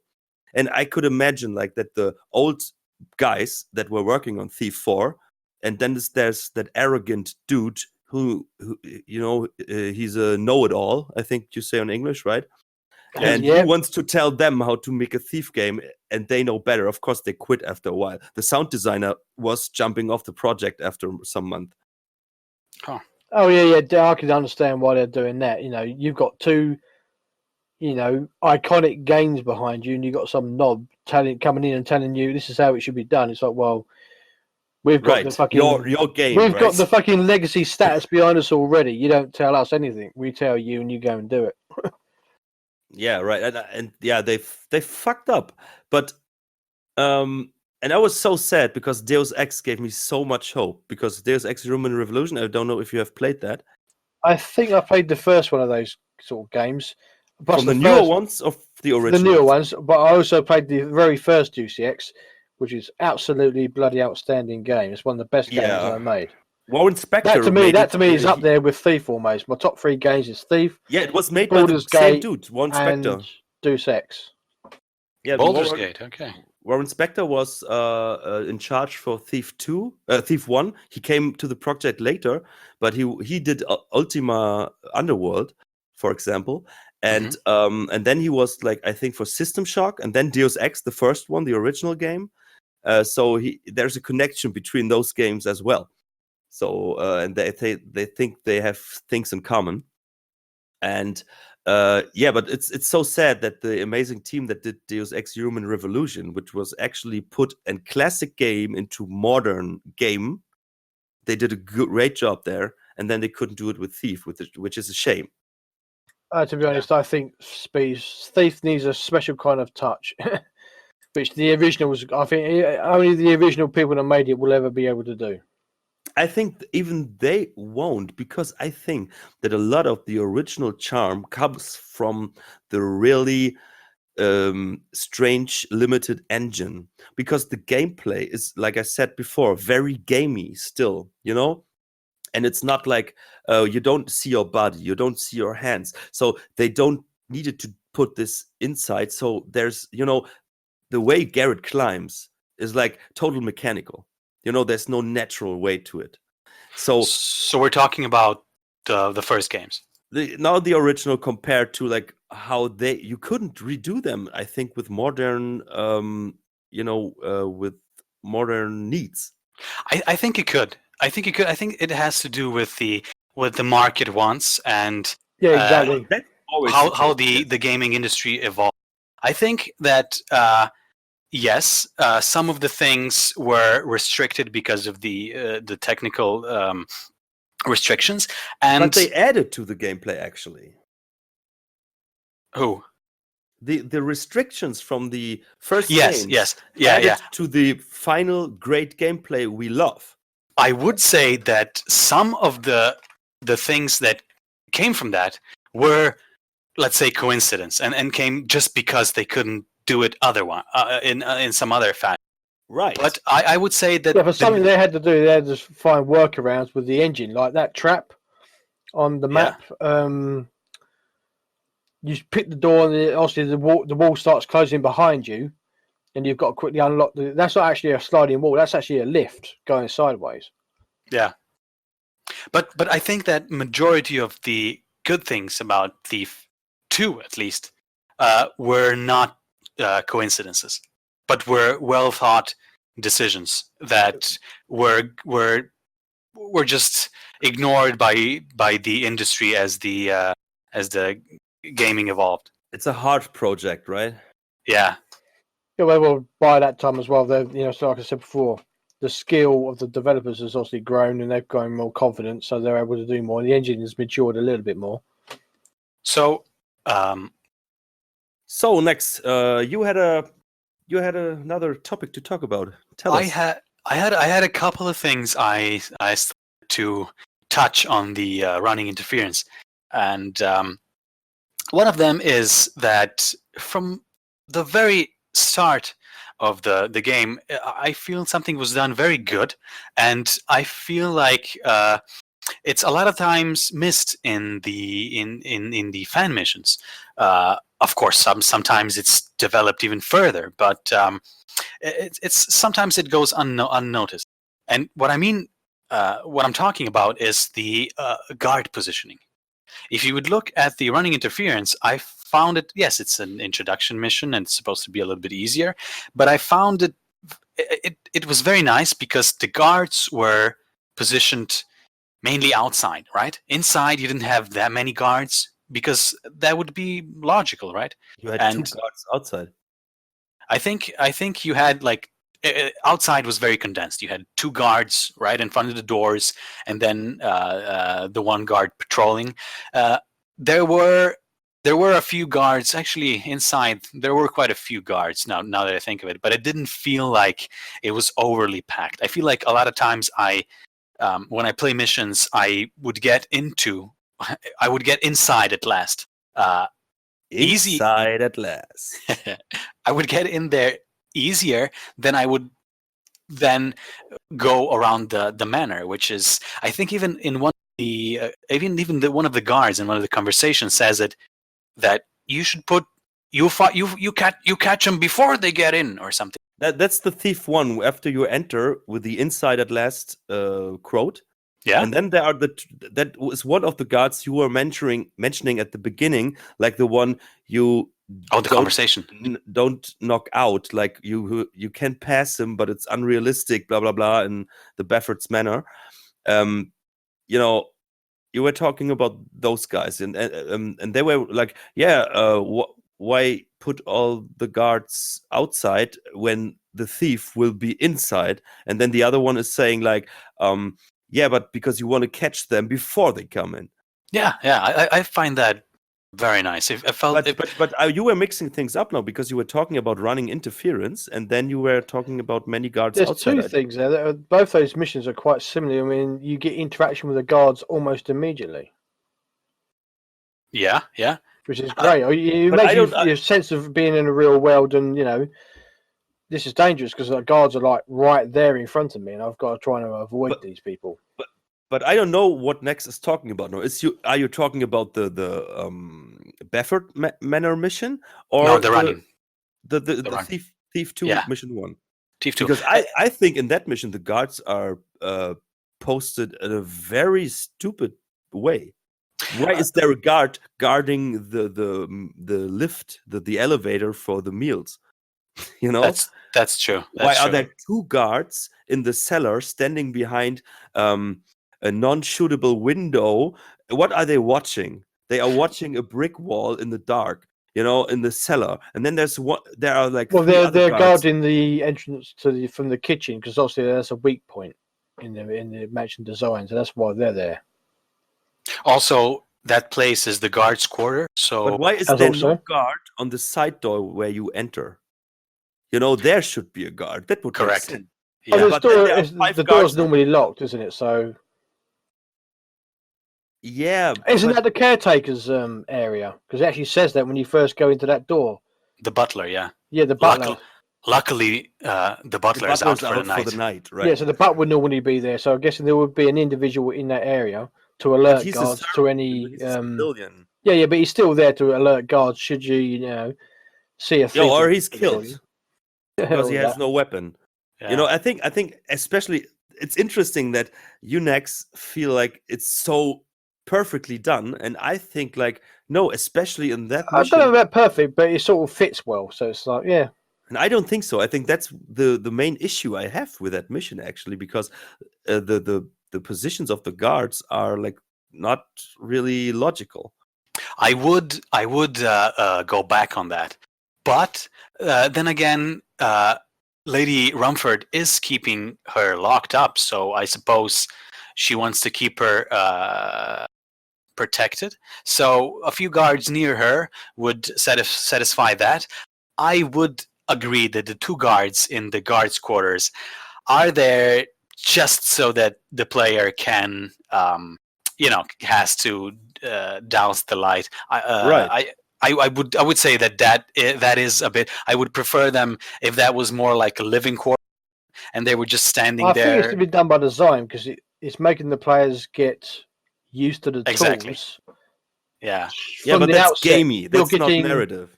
it is gamey. Yeah, You've got to mix the two together, otherwise it doesn't work. You got to use but- your lockpicks to get inside the door, or the key, and you get the money on the side, and you're Yeah. using the light straight away, and you're learning how to Yeah, but then lean to look then for you the then you guards. could put a guard on this in front of the side door and put a torch there. You know, that could have that would have made more sense. Like if they want to teach you That's the mechanic. great, but you get that nice little banter between the guards downstairs behind the glass, which is kind of funny. yeah. And but I want things like that because it's funny when the guards banter with each other like that because it makes it more real, and and it's just it brings the world alive a bit more. yeah. I would agree though now that I think about it that it is a bit gamey. But if you would take away that bottom part, which is it's gamey, it's there for purpose to introduce the player to the game. But if you would go into the upper levels, you would see less guards. You could now move freely around. If you would try to go outside, you would be faced with 3 guards guarding the front entrance. So that middle and top section, I thought it was well done because if you look at some other missions or like fan missions, you would have like 1 guard outside, and then inside, like every room, every hall would have at least 1 patrol going through it, and there would be there would be much more of a presence inside than outside.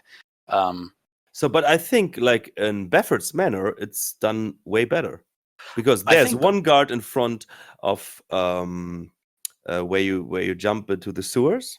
That makes sense, and I think another one is guarding the streets. Then there's another one guarding the streets. Then there are like 3 guards or 2 in the main entrance. It's a good design because it's a 3 great at the design, front, and that makes 1 at sense. the back. It's not as realistic because there's not a kitchen food. I'm kidding. But yeah, I would agree there that perhaps Baffert Manor is designed a little better in that respect, because in Baffert's Manor, the front From the entrance guard's perspective. Yeah, it is also heavily guarded in the front. You've got to Actually, see it so from much. the game design perspective as well as narrative. You've got to try and balance the two when you're making the game. Otherwise, one's just going to fall over and not be very good. Of course, But I think totally they balanced it quite well throughout all the missions, to be honest. That's totally true. But if Nex was just like saying like the running interference mission for an example for a great positioning of the guards, and I think that's the major flaw of the mission. So that's like 2 total opposite opinions on that. Yeah, that's why I agree. I take it back. No, I you would don't say have to take it back. It's your opinion. You can still think that, But it's funny that I think the total other way around. Yeah, you actually convinced me. It's not as perfect, but I suppose it didn't bother me as much. I think when you go for maybe Thief 2, the 3rd mission with the police station, I think there the guards are placed very well. Because they the secret entrance, of course, that would be something if you would. No one knows about that, I think. So of course there are less guards down there because, like, of course no one could come in there by a natural way, as everybody thinks.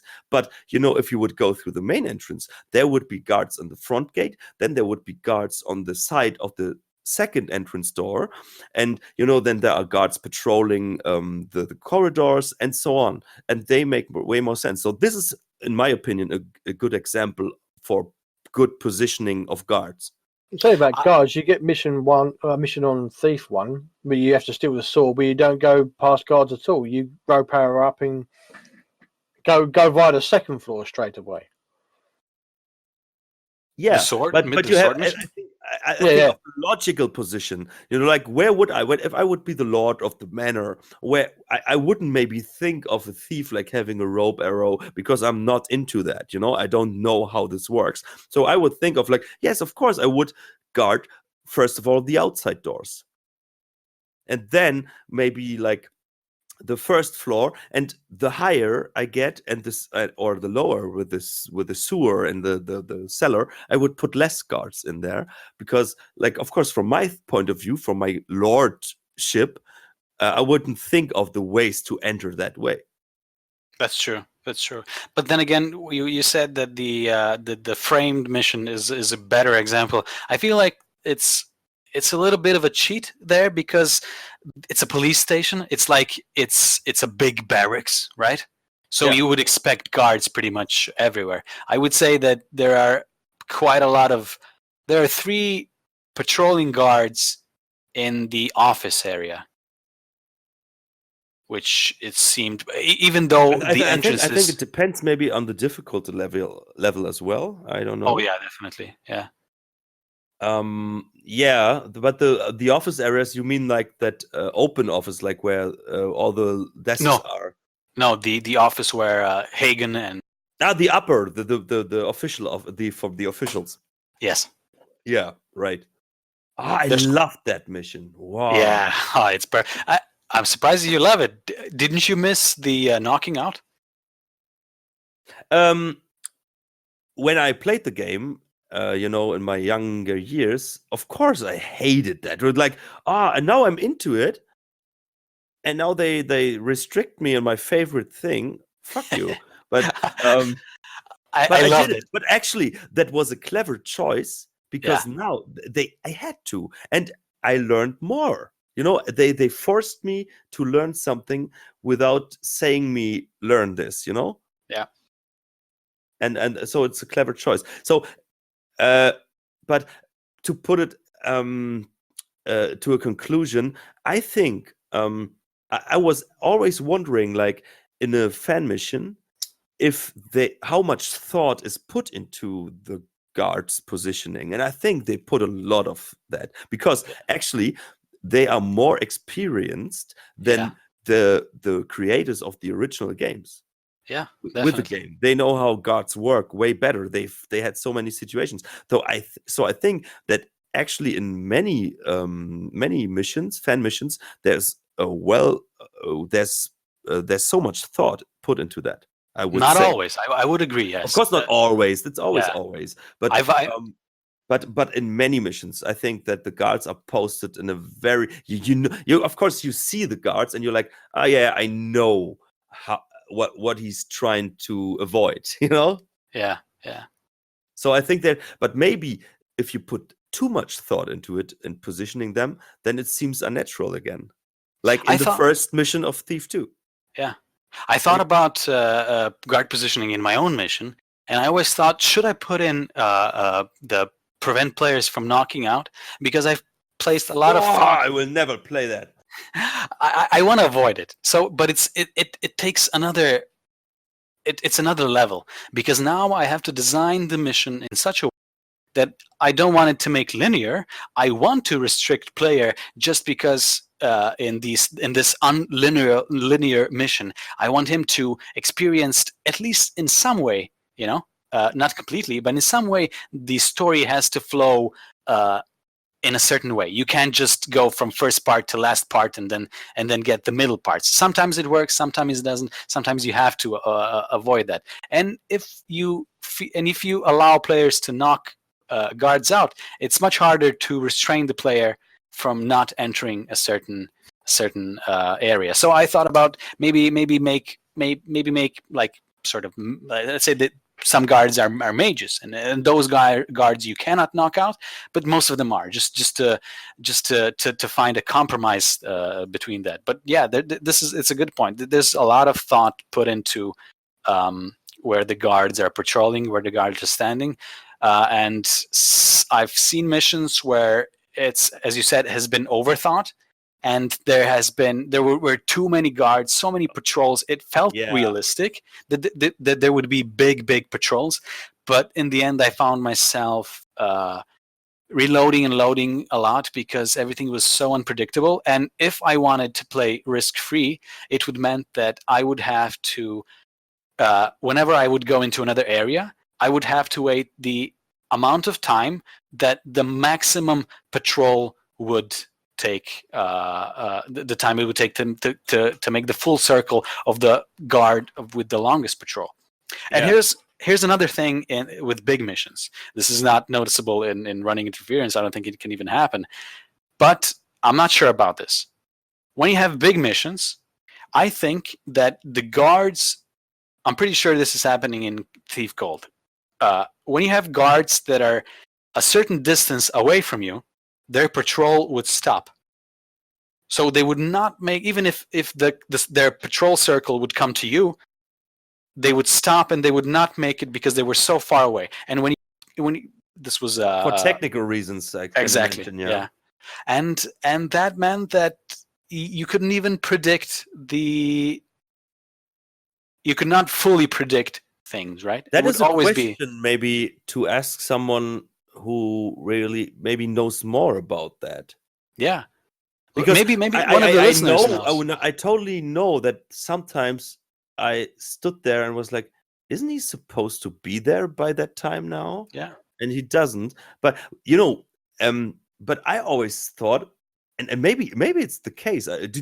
Soft, do you know more about this maybe? I've not noticed that. Maybe my memory's being as bad as it is, but I don't remember patrols suddenly not stop patrolling unless they get stuck on a doorway or table and can't move. Oh yeah, and you notice that when you okay, you listen to the footstep, and then it's like it's still at the same point, and then you're like, oh no. yeah. I don't recall that. I've never heard that before about the AI getting stuck because the path's too big or you're too far away or whatever. That's new. Maybe I'm imagining this, but I'll try it again. I'm 95% certain that on Endless Rain, which is Skaki's. Yeah, amazing mission. What a mission, indeed. What a mission. It's Skaki's, I hope I'm pronouncing that right. Skaki's mission, it takes, it's in Thief Gold. And I know that because his missions are very big. The rooftops and the bottom layer is just, wow. Vast. And I remember, as I said, 95%, because I might have drank something. I've stood on the top of one of the rooftops, and I was looking down, and the guard that should be patrolling the streets was standing still. And I don't mean he was standing still, but like was in his idle. But yeah, I know. I recognize that as well. Yes, I think in Thief Gold it was maybe more the case. But like when we're talking about this, what I always find annoying and thrilling at the same time is like when you have a huge city mission. Yeah. And you, in my kind of playing style, I knock out everyone, of course, because I want to like explore the area like without any stress. And then there's like a guard, and I think they put them there on purpose, that has such a huge way to walk through the level that you didn't recognize him before, and then suddenly he comes, it's his way, like crossing your area that you thought is peaceful. And this is always like, wait, he wasn't there for like 20 minutes. What are you doing here right now? But it's a good way. Like, first of all, it puts like a narrative to it. Like, there's not just guards like walking 200 feet up and down. Like, you would go crazy. I couldn't be a bus driver because, like, like 8 hours, like going the same lane. Like, no. Oh, yeah. But that was his thought I had before. Like, maybe you play like things like what is it? The city game, cities. It's like, I think it's called Cities. Blah blah blah. And you can make bus routes. So never played you it. try to find the most logical way that most areas have like a bus stop, and that the lines go like logical. And I think many authors of fan missions create maybe their paths of the guards as well. Like, okay, every area should be guarded, like in a, Yeah. they should. Well, sometimes it has great implications, because I would say that like there's this one mission by Ville, I don't know, Wille, and it's a W-I- series. Wille. A Wille. Wille. That Wille. Wille. That sounds very German. Yeah. He Wille. made a series called Mystic Gems. Oh And yeah.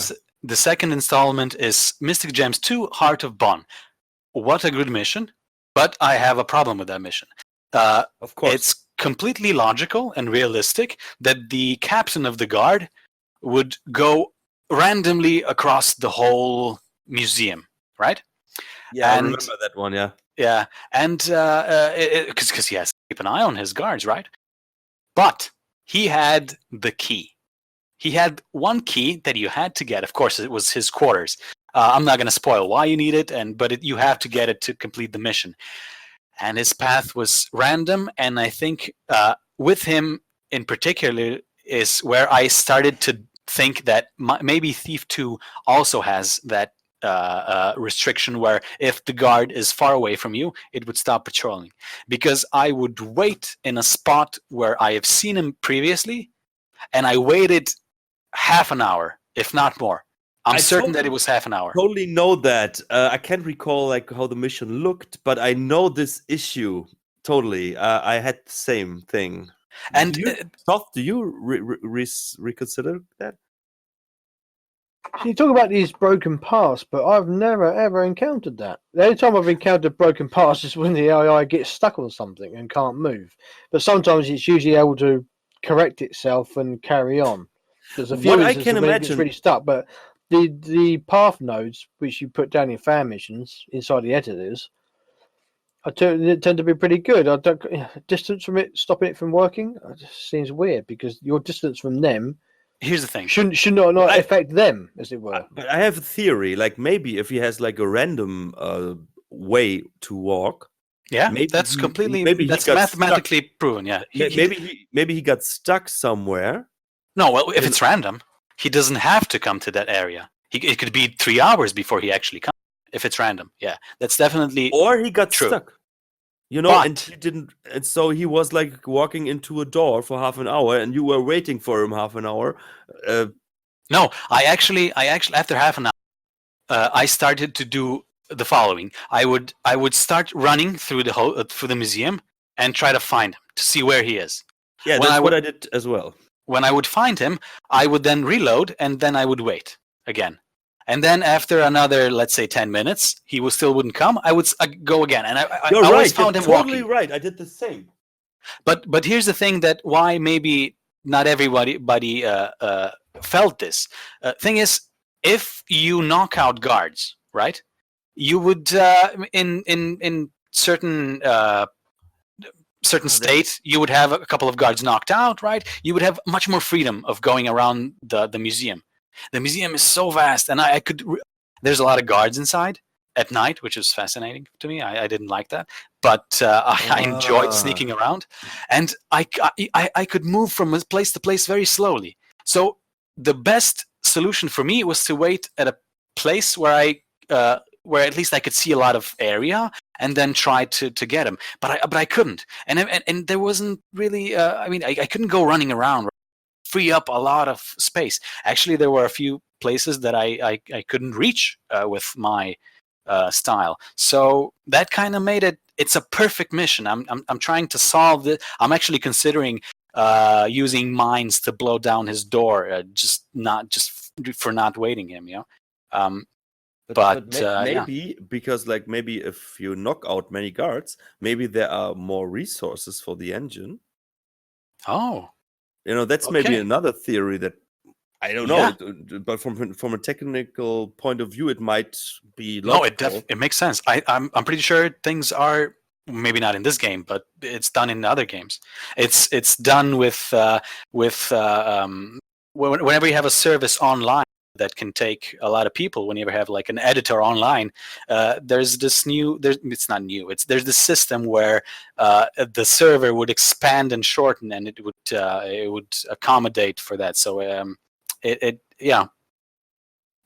once the guard is removed, it's not calculating those things anymore. So, but maybe this is maybe something we can maybe talk about with a like a really legendary mission creator. Maybe he can tell us more, or maybe there will be comments in the forum after yes, this listeners, episode and telling us that's a really interesting point. Actually, that's amazing. Good job. I still think you should get a very experienced fan mission author on here, and someone who also knows about coding. Yeah, give it some time as well, give because it some time. that would be good, because they would know.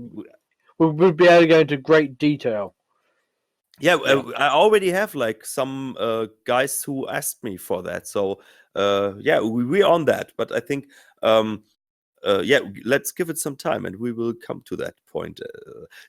But next, you had another thing. You said you had two topics to talk about. Yes, this was the first one: positioning of guards. Yeah, and the last one is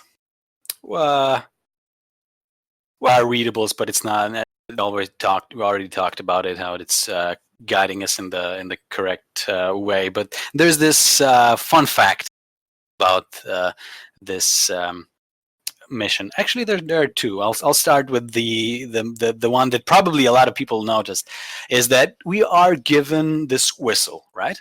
It's a bird call, no? Yeah. And it's supposed to signal Basso. And I always found it very, very silly that to actually get Basso to start his rescue, you had to be ridiculously close to him. Yeah. I tested it out, and if you're in the courtyard, whereas I think that's why the whistle was made, so you can call it from there. You had to be, the courtyard is one big grassy circle, and within that circle is a marble road that goes around. So if we go towards the center, we first have a grass ring, then we have a marble ring, and then we have the grass in the middle. Yeah. So if we go from the mansion door and we try to whistle from the doors, it doesn't work. Then you jump on the marble road, whistle, it doesn't work. You go to the center, whistle, still doesn't work. You actually have to be, I think, on the last marble or actually off it, so you're pretty much close to the door to get it to work. Yeah, at the fence, so Yeah, at the fence, yeah. I always...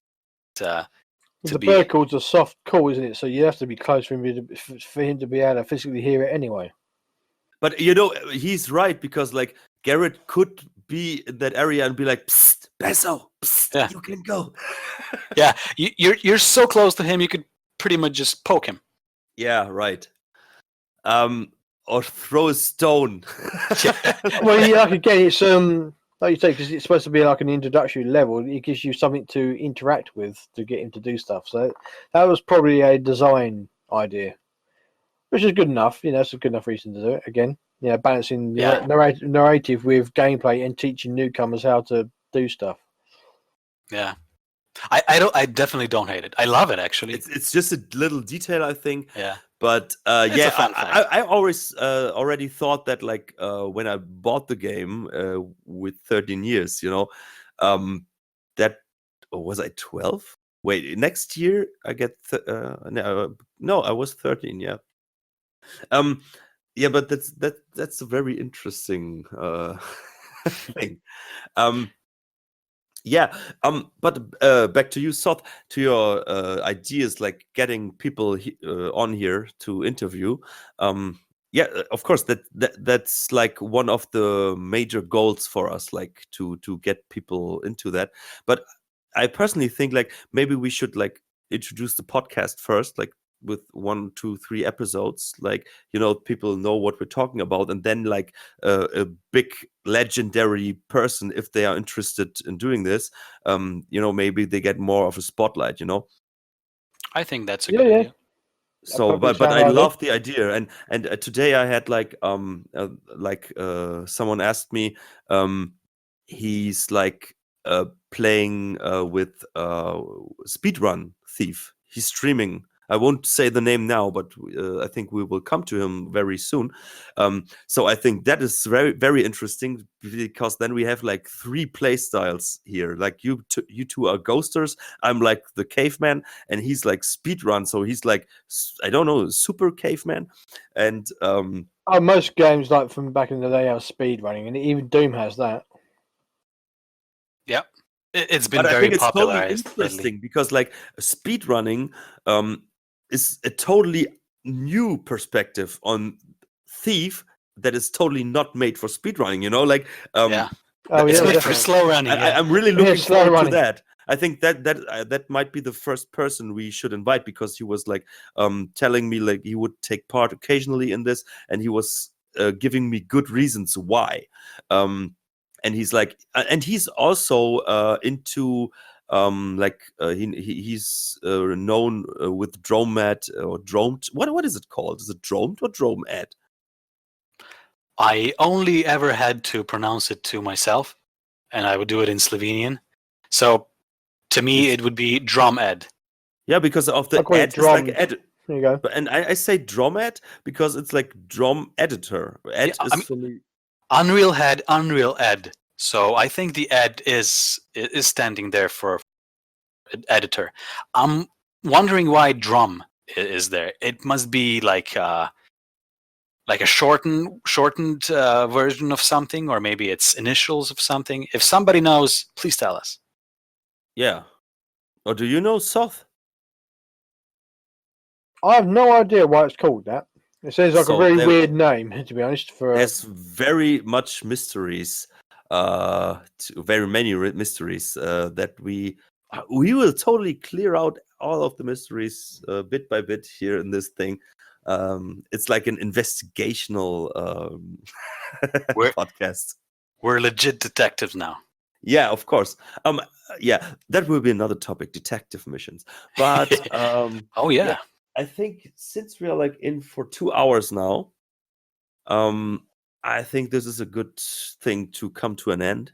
Correct. I agree. We were going from from Thief 2 Mission 1. I think we always. I'm actually very happy, and Soth, you did a great job in that. Like always, like trying to get back to that. So yeah, it was a pleasure. So thanks for listening. Actually, can Do you have I just any interrupt you? any final words you want to say? I do. I have which even I haven't tested out, and it's gonna maybe inspire listeners, or at least keep them mystical. Have you ever tried? We all know that Basso goes in and he rescues Genevieve, and then we run off and the mission is over. Did you know that when Basso, when Genevieve runs out, Basso locks the door before it's closed, and then its closing animation start. You can stop that closing animation and keep the door open. Done that. And Yeah, I've done that too. it's inside. Well, maybe you're gonna solve the mystery right now, or maybe you shouldn't, so that maybe listeners can go check it out themselves. But inside there's a bed, of course, and there's a table, and on that table is a key. What Yeah. does that key open? Do you know that? No. No, that's new. I know there's a key in there, but I've never really thought about it. It would be very funny if the key inside opened the very door that we took Basso to open. But I'm not sure. Why didn't you try that? Well, that I would be think- kind of pointless storytelling because she can just walk out anytime she likes. Yeah. But I'm wondering why that key is. I didn't try. If she's a servant, that's probably a servant key to unlock other doors. So, but I don't think Yeah, there's but any which door one? in there. There's no doors Yeah. in there that can't be picked. I don't think so. So No idea. that's a good question. But no, there's one thing we need to do at every end of every episode, because like the idea is for the future episodes that we talk about a specific topic, thief related, and then we talk at the end about like one specific thief fan mission. so that we can give them some spotlight, or maybe they don't need it, or maybe we want to use their spotlight for us. So we should like say if we're gonna do that, to be honest, I think this is the first. I'm thinking we can only think of maybe 2 authors we can really mention here. Oh no, there are so many authors to mention. There are, but there's 2 specific to this which we need. So you're going for Yandros and? No, obviously not. I think 2 authors that need a mention. It's got to be Nax, which is one of them. If you guys can name the other, that'd be great. Yeah. Oh, sorry. What we're picking? We're mentioning authors. Well, Our there's best 2. authors. No, there were Nax and I think it's Lady Joe that need a bit of a mention because they've obviously passed away now. Yeah. And also, 7 Sisters is an amazing mission. Oh my god. So I think we should. You know what, Soth? You tell us the author and the mission, and we will play it until the next podcast. Tell us one. Just pick Lady Rowena, who made 7 Sisters, which is absolutely outstanding, and Nax. I can't remember the name of her mission off the top of my head. So we Actually- go for Lodi Rowena, whatever. For 7 Sisters. Let's play that before the next And podcast. No. 7 Sisters is a huge mission.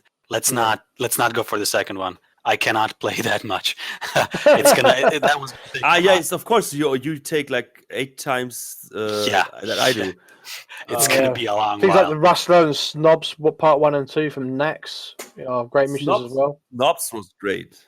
I would say keep Ravenna in, and let's instead play the second mission of the original title.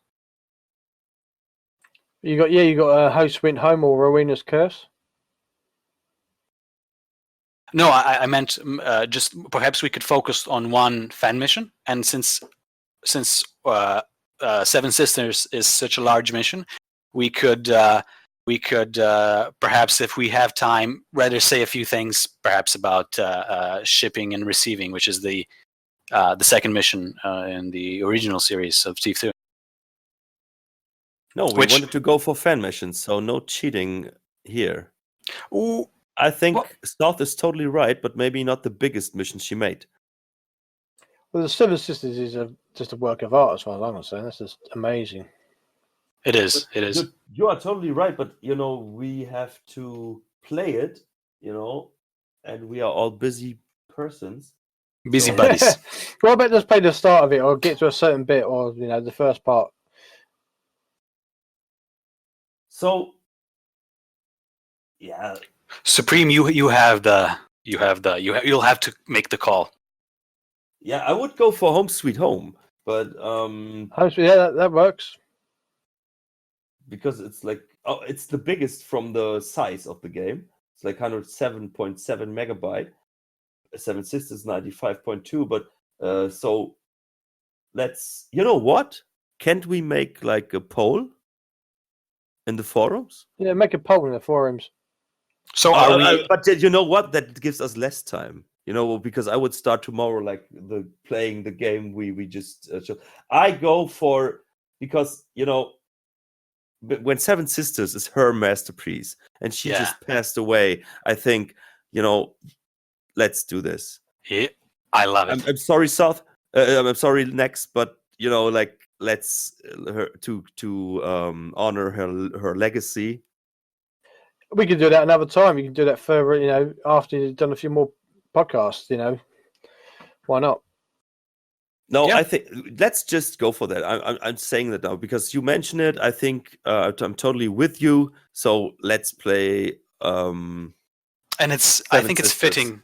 I think it's fitting because it's probably one of the first fan missions that a lot of people played.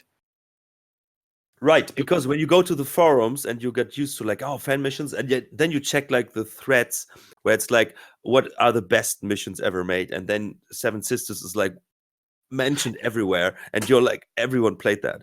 Yeah, and it used to be that the old, I don't know how it was called, but one of the fan mission sites that I visited when I started playing fan missions quite a few years ago, had ranking on it. And I know that like Yes. first 5 missions were like ominous bequest gold, 7 sisters, you know, and don't give me orgasms. it's I think that in that way it's fitting because The yeah, classic one, right? definitely a classic. So one thing, next time we already had to come to the next mission of the next podcast because the conversation just was like, an inside view of how to deal with things. Yeah, so it's 7 Sisters. If you don't want to get spoiled and haven't played this, do it. Otherwise, there's no excuse if we spoil you in the next episode. Soth, any last words from you? I think the best thing that the creators of this game did for the game was release the mission editor, because it's allowed the community to be what it is today. Without that, we wouldn't have it. Right, that clever words, amazing. And I think this is like the end word for everything that's about Thief today. That's amazing. Thanks for that. Thanks for listening, and thanks for supporting everyone. Yeah, Corsair for the logo. That's what I wanted to mention. Of course, without asking you, you did that. Thanks for that. And see or hear you next time. We are out. Goodbye. See you later. Looks like the coast is clear for Basso now.